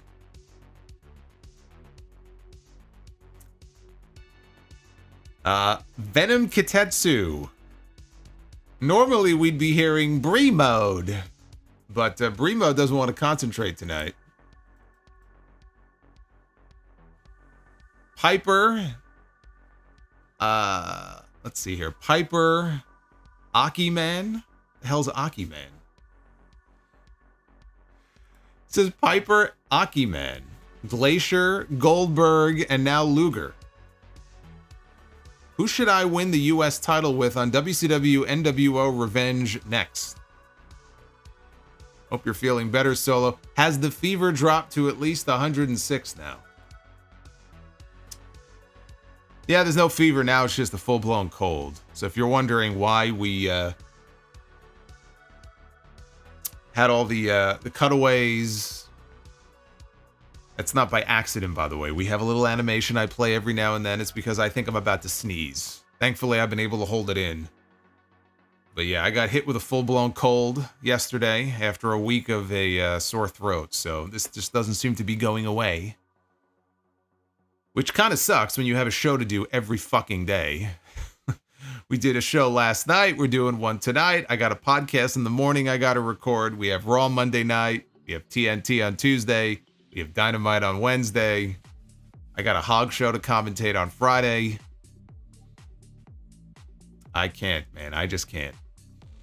Anderson Blitz. I was at the show with my brother, and he brought me a 2005 WWE Champion spinner belt as an early Christmas gift. So putting coal in your stocking, I see. Such a fun experience at the show. I think it would have been really cool to be there if you were at the first one in '85. I wonder how many people who were there tonight, and maybe now they were there with their kids or grandkids, were at the original Saturday night's main event, and they were back at the Coliseum for the show tonight. Like, that would be pretty cool. I kind of feel like if my dad was still around, because he was not at the first Saturday night's main event, but he was at the first WrestleMania, for example. But I feel like this would have been the kind of show where that would have been a cool thing for like us to go to, you know. But I'm glad you had fun at the show. Thank you, Anderson. We got the Real CS with the $4.99.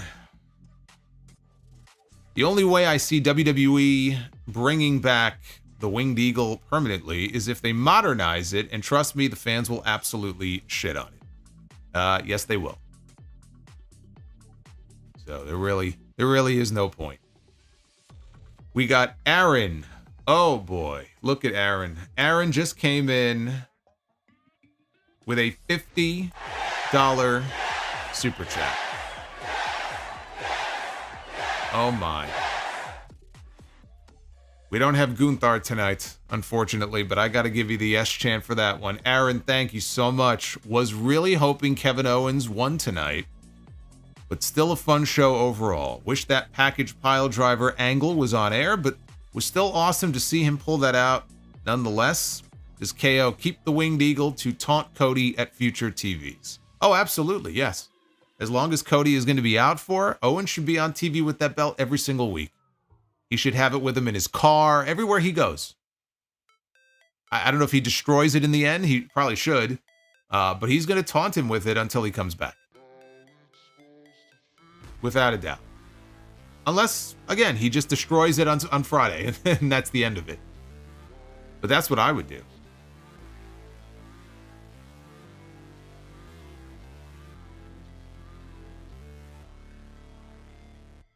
I plead the fifth. Do they vacate the title after what happened? No. Don 10. Please look up the names of Sexy Red's lip gloss. I need to see your reaction to it. You're going to make me look this up now?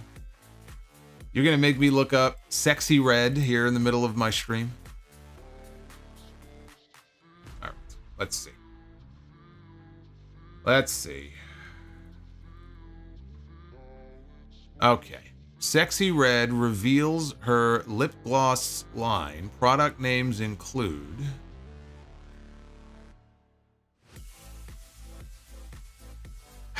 Oh my God.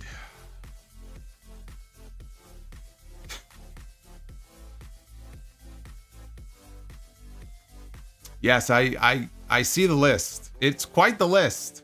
This is who Shawn Michaels brings into NXT every now and then to shake her ass around.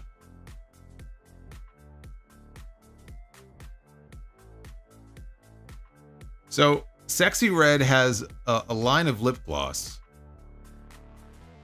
And I guess she's expanding her empire with Coochie Juice, Booty Hole Brown. That sounds like someone who would have wrestled on the syndicated shows back in the 80s. Oh no, that was Brickhouse Brown. Nut. I'm not saying that one. Yellow Discharge. Gonorrhea.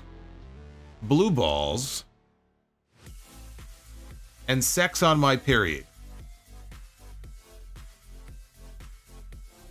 And I have people telling me that I need to watch NXT.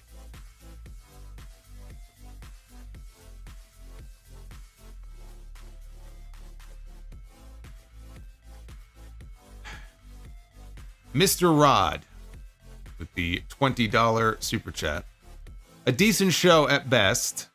The triple threat was amazing, but they definitely should have pulled the trigger with Kevin Owens. Regardless, it was a decent show tonight. Dev to Dust. What are your thoughts on Mariano Rivera? Wasn't a Met, don't give a shit. I was jealous we didn't have him on our team, so I don't care. Alex with the $25 super chat. Who knew that Brie Mode would invade Saturday night's main event? Well, about that, Alex. Apparently it's having a little malfunction at the junction tonight, so we'll pretend that it played. I love Jesse being a bit biased during commentary and also shocked he and Dusty never had a match. Yeah, he did mention that on commentary, that he and Dusty never wrestled each other. Now the road to January 6th begins. Should be an interesting one. Much love, brother. Alex, thank you very much. I and Bree, thank you for your super chat. Bones Jones. Don't know if it was asked, but what are your thoughts on Soto to the Mets? Well, you see, if you got a few minutes here. Now, I'm very happy. Look, I got Juan Soto and Saturday night's main event in the same week, right? I mean, it's been a New York week here. It's been great. I just wish the show was more exciting tonight, but I'm in a very good mood. NWO Matt. Oh, man. NWO Matt is coming in with a $69 super chat.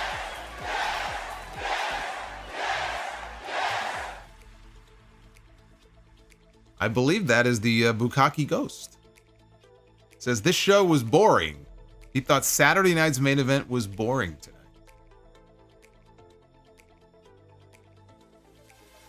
Man. Thank you, Matt. Always good to see the Ghost. If only he would have actually appeared tonight. Just pisses me off, man. Bobby's World. 5 gifted memberships. Thank you, Bobby, and welcome to all 5 of our new channel members. We have got... By the way, we are going to be doing Be the Booker here in a little bit. We're a little short of the goal for a second round, but we're going to do one round. We'll do one round to Be the Booker tonight. Dan Richards. Close your eyes and tell me Jesse didn't sound like he did in 1985. First Saturday night's main event I remember watching was the Bundy angle. Of course, I watched Hogan and Andre. Yeah, they actually just uploaded a match from 85 to the Vault channel today. The Hogan Andre versus Bundy and Stud match. Tarnished Kakarot with a $10 super chat. Hope you're well, Solo. Was hoping to see one title change tonight, but I am interested in where this angle with KO goes. Also, seeing that Winged Eagle tonight makes me want to have it back permanently even more. I agree. It looks like a very prestigious championship. And I miss it dearly, but I get to look at it on my wall here in the office every day. So that's good enough for me. Jazz Jackrabbit noticed two different tints of the Winged Eagle. Yoko Brett had dark blue. Hogan Warrior had light blue. Do you have any background info on why? The belts look different, even though it was the Winged Eagle design. If you look back, going back to 88, there were different periods where the belt looks different. Even when Brett held it like in 92, 93, it was like I'm talking about the actual like gold plate itself looked lighter. It's weird. I don't know if it was the lighting or I'm sure the belts just changed constantly. Hogan's claimed that when he was on the road in his heyday, he would give them away to people on the road. You know, like I don't know.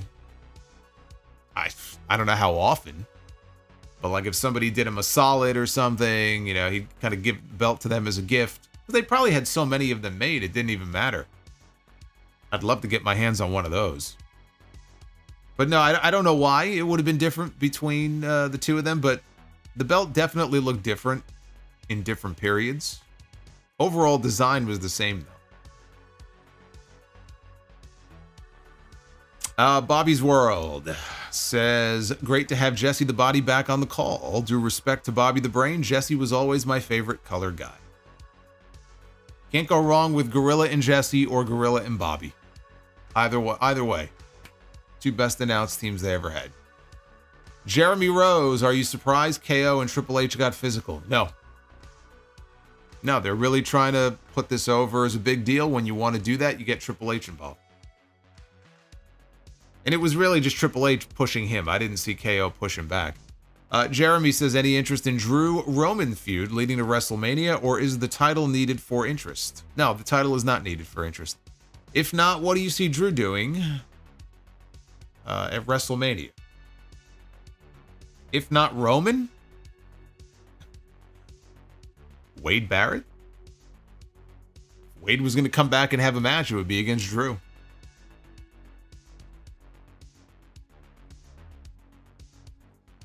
You know, maybe they can work some kind of angle around that where he comes out of retirement. He should be doing something bigger than that. If not Roman, I don't know what it would be. You know, they did him and Punk. Michael Cole mentioning the fact, you know, on commentary that Sami Zayn still has never, ever beaten Drew McIntyre one-on-one. I wonder if that is a sign that they're going to run this back, like a full-blown angle with the idea that Sami has to beat him. I mean, that, to me, it's kind of lame as like a WrestleMania angle, but they could tell that story if they wanted to. Is Drew going to move? Is Drew going to move from Raw to SmackDown during this transfer window? You know, we don't know.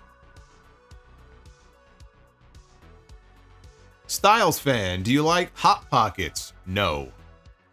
Yuri, Jimmy Hart found the live stream. He sure did. Probably that and some Just for Men, but hey, he makes it work for him, man. He looks great for 80 years old. He's still out there with his megaphone.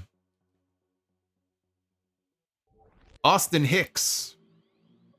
What if Paul Heyman is the fourth person that Drew McIntyre is talking about because he's the one that brought Punk back? I don't think so. No. Heyman was already assaulted once. I don't think they want to put the wise man back on the shelf again. So I'm going to say no on that. It's either Roman and Punk or Roman and Solo. Base Beerus, glad Liv did not end up with her nose turned upside down like Cena when Seth also kneed him in the face. Oh my God. Dude, like, he moved. His entire nose moved. That was brutal. But I don't know that that really bothered Rollins even as much as the criticism he got from Bret Hart after that for being a careless worker and injuring people.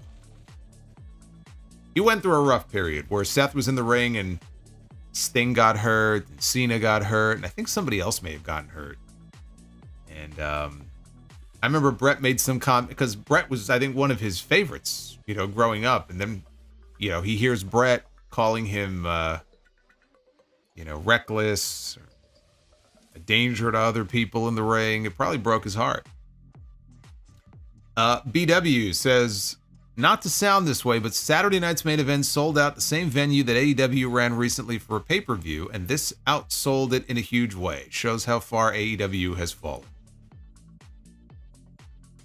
AEW is at the Nassau Coliseum.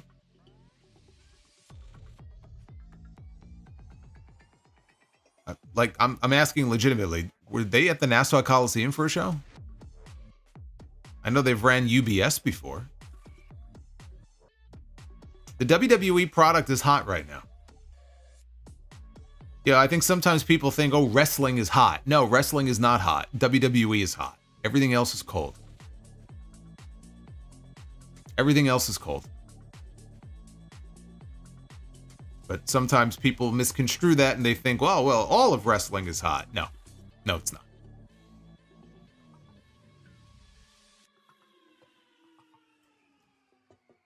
Yuri says, what does he say here? As a Mets fan, I support the low-key pettiness of it. Yeah, I do too. World's End? Oh, okay. Was World's End at the Nassau Coliseum last year? I thought that was UBS. Are you sure that was Nassau? All right, it may have been. I don't remember now. I mean, it was a year ago, so I don't recall. S. McPhee was hoping to be done with this Kevin is right BS, but despite 2 title losses, it's going to continue. Going to be a long road to the Royal Rumble.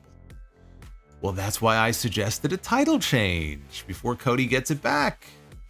And I had people saying, no, poo-poo, you can't do that. Cody needs to have the title until WrestleMania. So you're gonna get your year-long Cody Rhodes title reign. It may even go longer than that. And he'll have it for so long that people will eventually turn on him. Base Beerus, wasn't 2016 to 2017 supposed to be Goldberg's last run? Yeah, I think we all thought that. But like most wrestlers, when they say it's their last run, you can't really take them at their word. Retro KOH. My daughter is developing good taste already. Whenever she hears Uncle Solo on stream, she sits nearby and listens. Oh no, your daughter? After I read those sexy red lipstick names?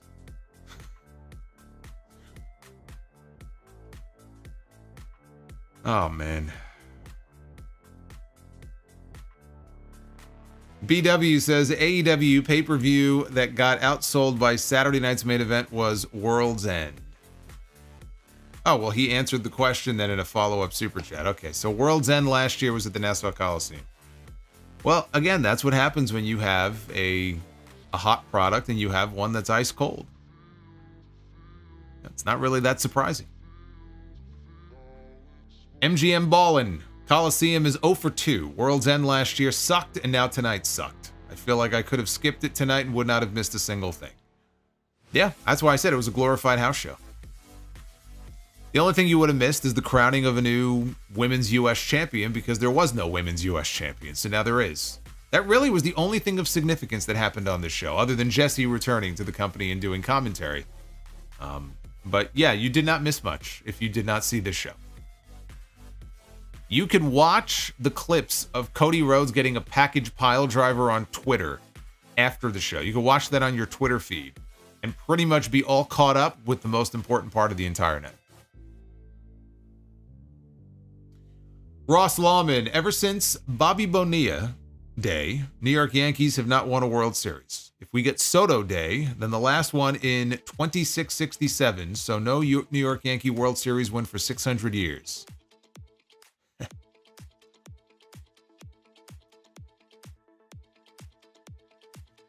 Thank you for that little bit of useless trivia there, Rob.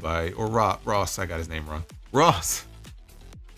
I appreciate that. I was thinking of the earlier super chat.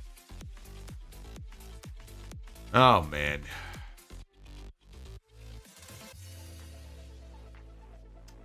Dallas with a 5. Why did one package pile driver hurt Cody so much when they do pile drivers like crazy on AEW and pop right back up and give one back or kick out at 2? Because in AEW, they don't mean shit.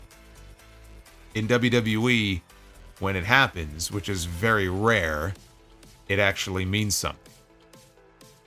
That's why. It's no different than, you know what match really pissed me off? Not like, oh God, yeah, like it really angered me in AEW. It was when we had Penta and Orange Cassidy. And they kept doing the dueling destroyers over and over again, and they just kept no-selling them and doing another destroyer, no-sell, another destroyer. Like, I fucking hate shit like that. Like, I hate that. Actively hate that. To me, that's not, like, that's not even wrestling at that point. I don't know what that is. That's garbage. It's fucking garbage.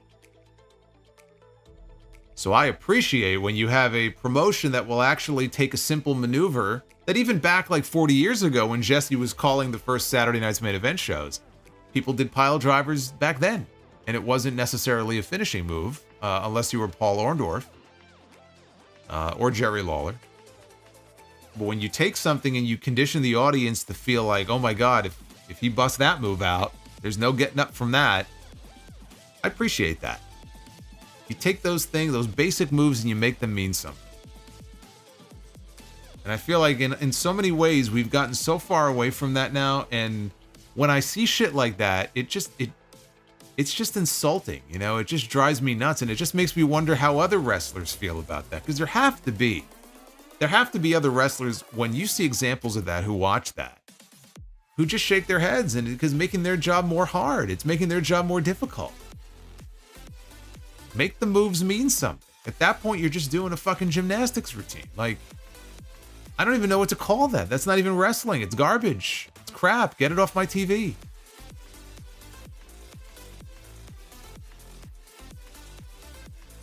Super Pony. Kevin Owens has been my favorite wrestler since he debuted in NXT. After tonight, I have no hope that he will ever get another world title run again. All I will tell you is this. I am sure that Kevin Owens never expected to headline back-to-back nights of WrestleMania. I am sure that Kevin Owens never expected to headline a WrestleMania against Stone Cold Steve Austin. All of these things happen, and he can be a world champion again someday. You just gotta have hope. KC, thank you for the 10. Solo, appreciate all the work and content this year.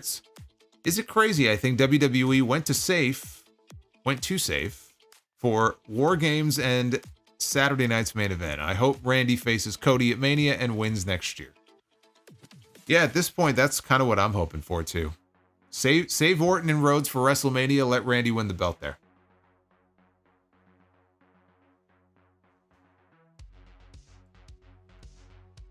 And no, you're not wrong.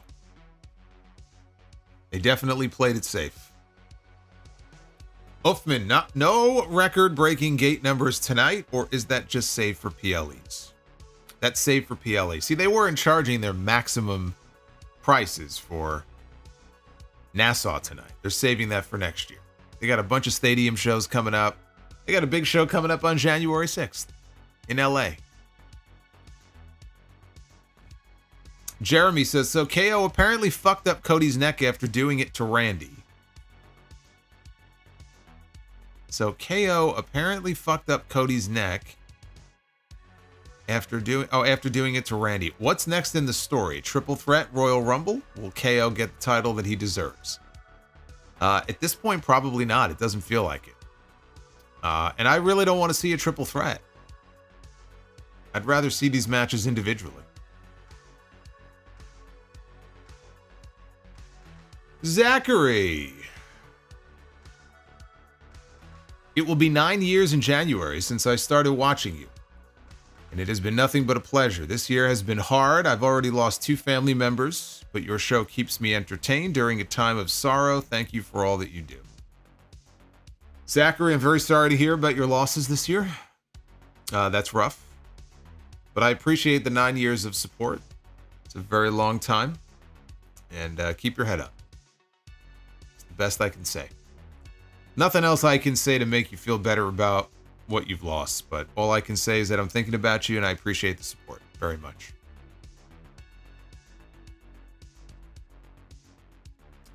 Blue Jay, my uncle wrestled with Mysterio Sr. This was decent. Well, that's kind of random, but okay. That's pretty cool. Kenneth Taffy. How did you feel seeing the Winged Eagle again since you were a fan of the title? I felt great joy seeing the championship. I will feel great sorrow if I have to watch Kevin Owens destroy it on TV.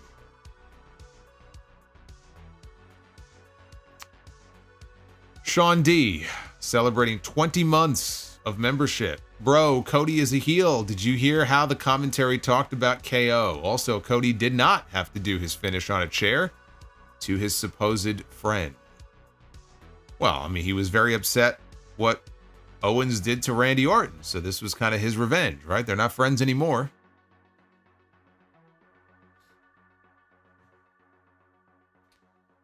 Robert Jimenez. A hot toddy will cure the sniffles. Get better.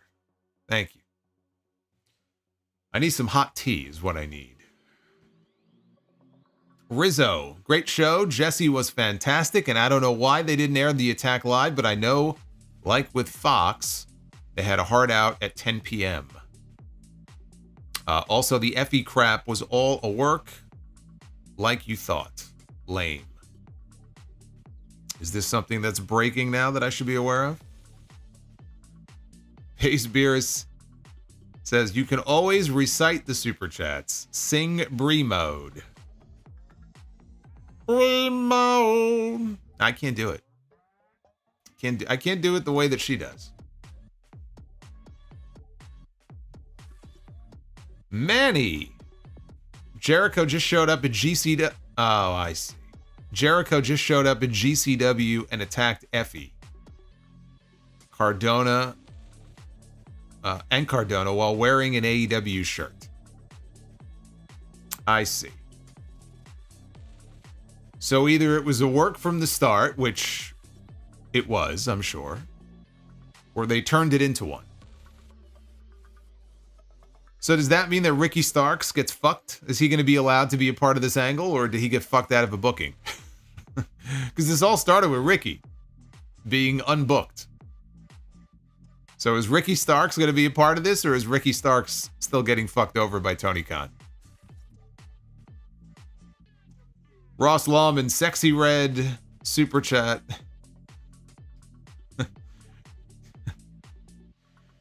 Took you from 1,700 to 1,500. Ratings matter. Sexy Red is like ratings poison. So yes, I will not be talking about Sexy Red's lip gloss ever again.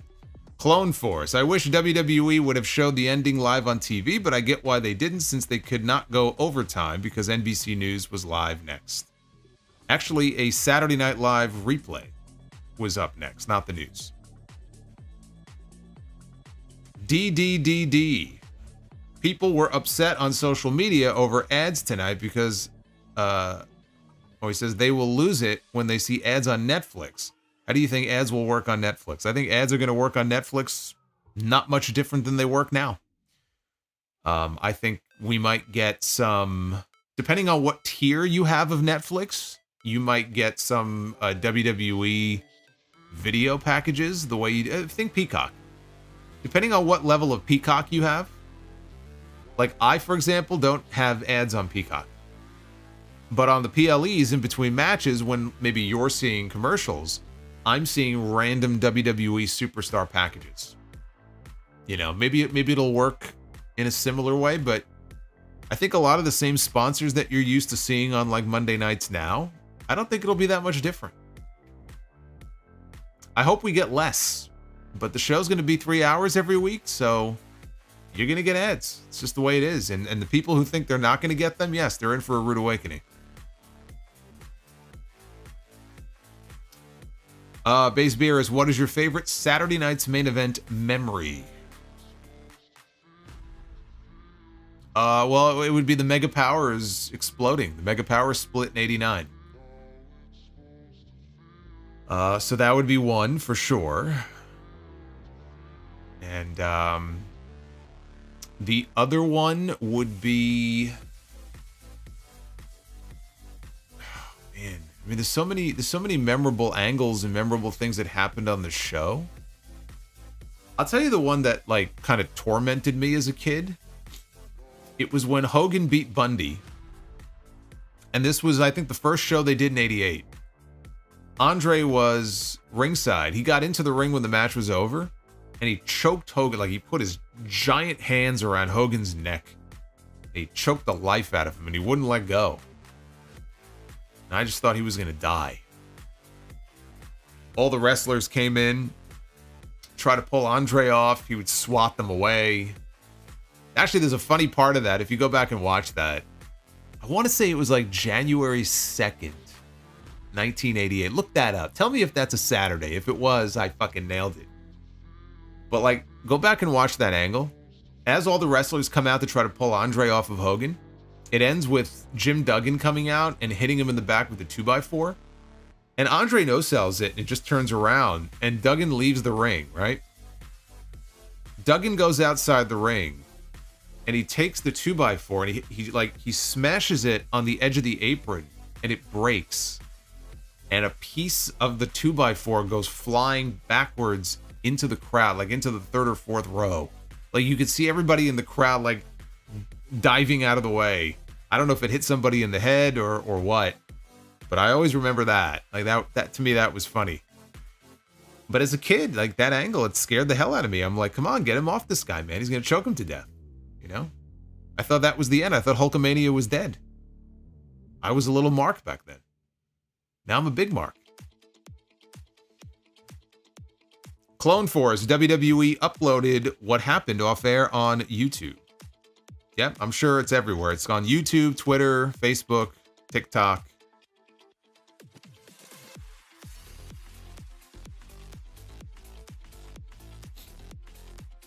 Toby, see, this is why you need to cut down on your F-bombs. Never. It's my streams. I do what I want. Fucking A, Toby. Thank you. Thank you for the fucking super chat. And 27 months of channel membership as well. From Toby. Yuri says, as a kid, loved X-Pac through most of his runs. Did people turn on him just because he didn't alternate his character enough over time in the late 90s into the 2000s? I think that people just... Because he's talking about X-Pac heat. Yeah, I think that's part of it. There was no real evolution and people just found him annoying. Yeah, that's really what it boiled down to. Then we got the X Factor. Yo, you dealing with the X Factor. I got everything I ever wanted and I mean, come on, man. You're gonna get booed. When you have garbage like that, you're gonna get booed. You deserve to be booed.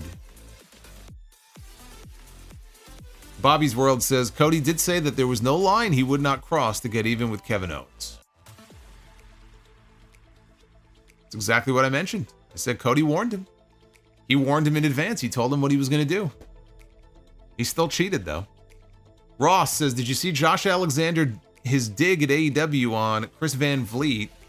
If he went there, his finishing move would not feel powerful as it would be kicked out of or no-sold constantly. No, I did not see that, actually. And you know what? He's 100% right. Sad. It wouldn't. They'd kick out at 1.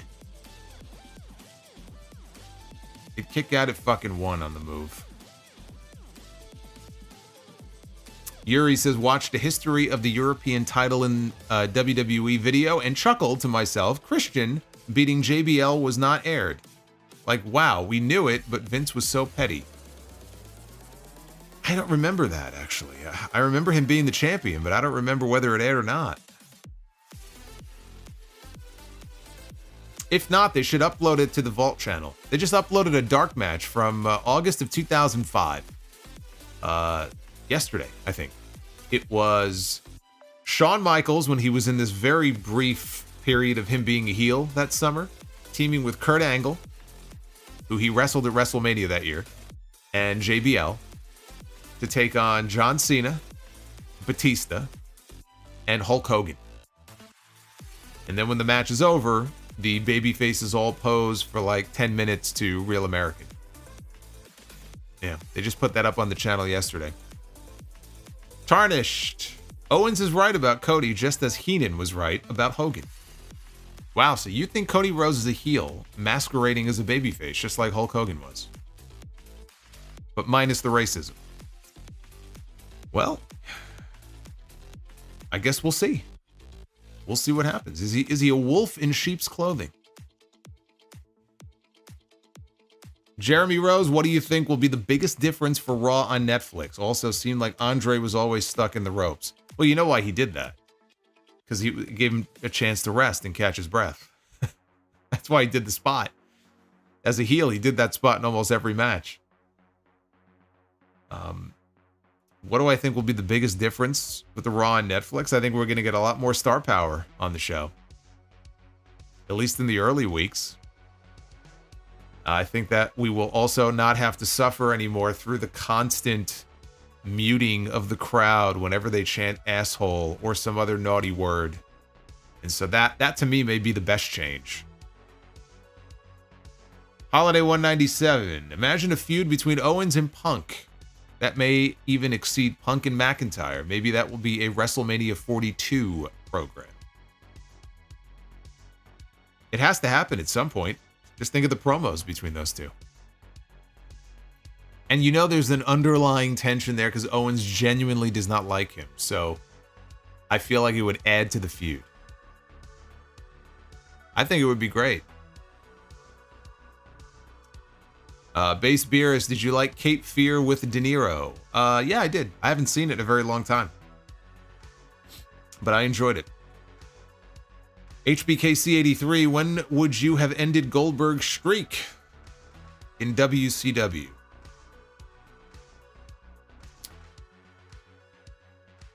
I may have done it in Vegas at Halloween Havoc to DDP. Chris AXC, are we heading towards SmackDown becoming stripped of everything that made them the A show come January 6th? Early WrestleMania predictions. I don't know about Mania. I mean, SmackDown, they have to be careful to avoid that. You know, you don't want to strip it away completely. You don't want to strip it down bare. I think you'll have more SmackDown talent crossing borders with Raw for a while, at least the early part of the Netflix era. I think all hands on deck for those first few shows, at least. You're going to get Roman Reigns. You're going to get Cody. You're going to get all these people on there. Yeah, as far as WrestleMania goes, I mean, look, I would love to have Cody and Orton in the main event on one night for the championship. As far as the other night, I don't know. Seth and Punk, even though they're going to probably do it on January 6th, that probably is still happening at Mania, but probably not as a main event. So it would be whatever Roman is doing, you know, whether it's Roman and Drew or Roman and, I don't even know. Jacob. Doesn't sound like it's going to be Roman and Rock.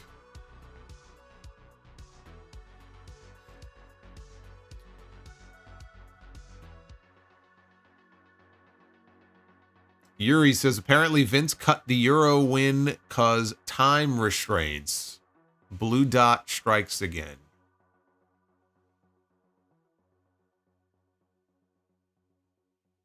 Joseph Brooks, buy or sell on which of these dream matches in WWE were the most disappointing considering who was involved? AJ Styles against Nakamura or Lesnar against Lashley?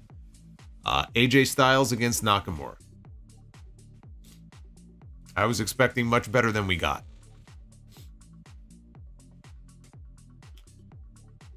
Base Beer says, definitely minus the racism with Cody. And he puts Brandy in parenthesis. Will we see Brandy and Jade interact in the Fed at some point? Only when it's open mic night, bitch. Otherwise, I'm going to say no. Ross Lawman, Hogan had a match with Al Bundy. Sounds like Be the Booker. Hey, that could be our main event tonight. Could very well be. Because we have smashed our goal for Be the Booker. We are currently over 700 likes. Do you believe that? 700 likes. We fell a little short of our other goal, but we have one round to Be the Booker tonight. We're going to have to make the most of it. So let's give it a shot. Ladies and gentlemen, it is now time to Be the Booker. You got to make it a good one. Speaking of Saturday night's main event, there's a match right there. Big Blue, everybody. Everybody remember, you want to go old school, you got to have the Big Blue cage. That's what you got to do. All right, tag team Be the Booker. Here we go. Oh, look at this. Okay, now you want to talk about underrated teams. This right here was an underrated team. Hercules and Paul Roma. There's the Slickster. Power and Glory. FTR uses the Powerplex as not even a finisher. It's like just a move. But the Powerplex was their finish, and I loved it. It was such a great finish. And I think they should have had a run at some point. They could have had a brief run as tag team champions, but it never happened. But those two guys, man, they got put together, and they developed some good chemistry together, but they were never pushed as a serious team. Power and Glory against Mizdow, The Miz, and Damian Sandow.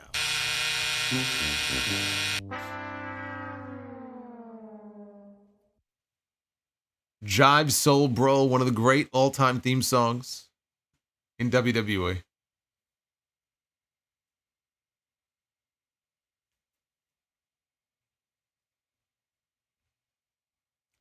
Women's Be the Booker, and we are beginning with the lovely Mariah May. Currently the Women's World Champion in AEW, but this is back from her Stardom days, when she was first making a name for herself. The lovely Mariah May. She'll be taking on Gigi Dolan. So how are we feeling about this? I'm going to give this a bell. I've not been overly impressed by Gigi Dolan in NXT. Mariah May is great, though, but I feel like you never know what kind of chemistry they're going to have, but I kind of feel like that has the potential to be good, at least.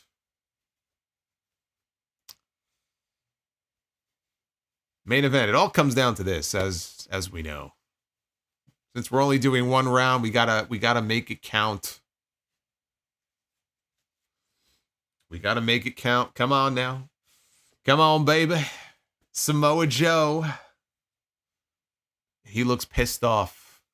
Imagine walking down to the ring and you see that face looking across from the other side of the ring. Samoa Joe. In the main event where he belongs. One-on-one with Tony D'Angelo. Had your opponent whacked. Oh no. Choose again. Carefully. Samoa Joe got whacked by Tony D. Can you believe this shit?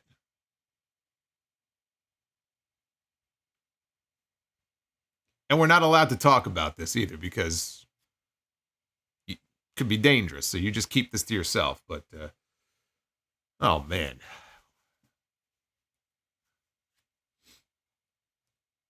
Well, we're starting over again. Samoa Joe got whacked. First time that's happened. Roderick Strong in his neck brace. He's not even medically cleared to be in this main event. What am I supposed to do with this guy?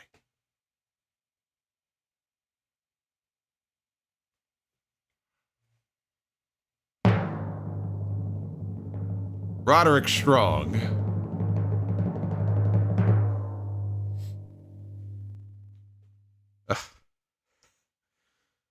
Against Cash, Get Your Guns, Wheeler.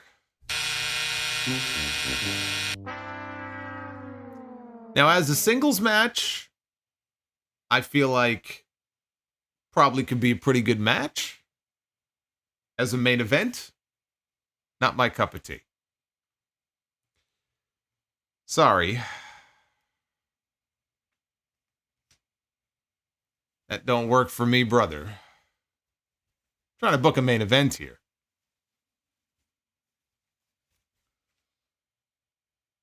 Well, Be the Booker did not go the way that I was hoping it would go. But let's get to these final super chats here. Base Beer says, can we get some voice changer action tonight? My voice is in no condition for it. It's not open anyway. Yuri, put the truth in Be the Booker just for the chance that it is against Hulk Hogan. He says, the truth should be an entry in men's Be the Booker in case I land on Hogan. It would be Hogan against the truth. Well, we all know who's going over in that one. There ain't no surprise there. And Navy 4181 would have loved to see someone from the current roster interviewed by Brother Love on Saturday night's main event and get beaten up with the Brother Love music playing. Well, Brother Love is not around right now. Bruce Pritchard is on leave for the rest of this year into the beginning of next year at least. There's something going on personally. I don't think it's necessarily with him. Hopefully his family's okay. Hopefully his wife is okay. I know she was sick with cancer many years ago.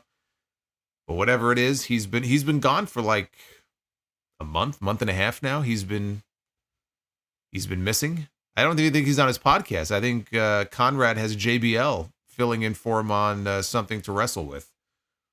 So there would be no Brother Love. There would be no time for it anyway. There would be no time for a Brother Love show tonight. The Learning Sicko, Dr. Bropio. Between getting kidnapped by ninjas or getting whacked by Tony D. Poor Joe. Well, it's not as bad as him coming back in TNA with that giant, like, penis tattoo on his face. Great Russo ideas that they had back then.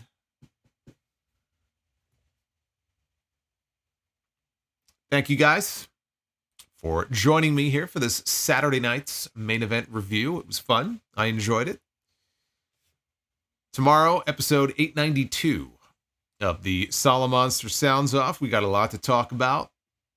We're going to talk more about the fallout from this show and the post-show angle. We're going to talk about this GCW stuff. Apparently that's breaking right now as we speak. Tessa Blanchard, and your questions in the mailbag. All that and a lot more. So it'll be going up later in the day. It's a late night tonight, obviously, so I don't know exactly when it will be up, but look for it later in the afternoon. That'll be episode 892, and hit the like button on your way out. Does the belt stay? It's going to stay for as long as Kevin Owens is holding on to it, but is it going to stay permanently? No, it's not going to stay. I wish it would, though. You know what? It is going to stay right over my shoulder. So the next time you tune in live to one of these streams, it's going to be right over my shoulder behind me. So you'll know exactly where to find it. Be well, stay safe, have yourselves a good night, and I will see you for the Sound Off 892 tomorrow. Until then, take care.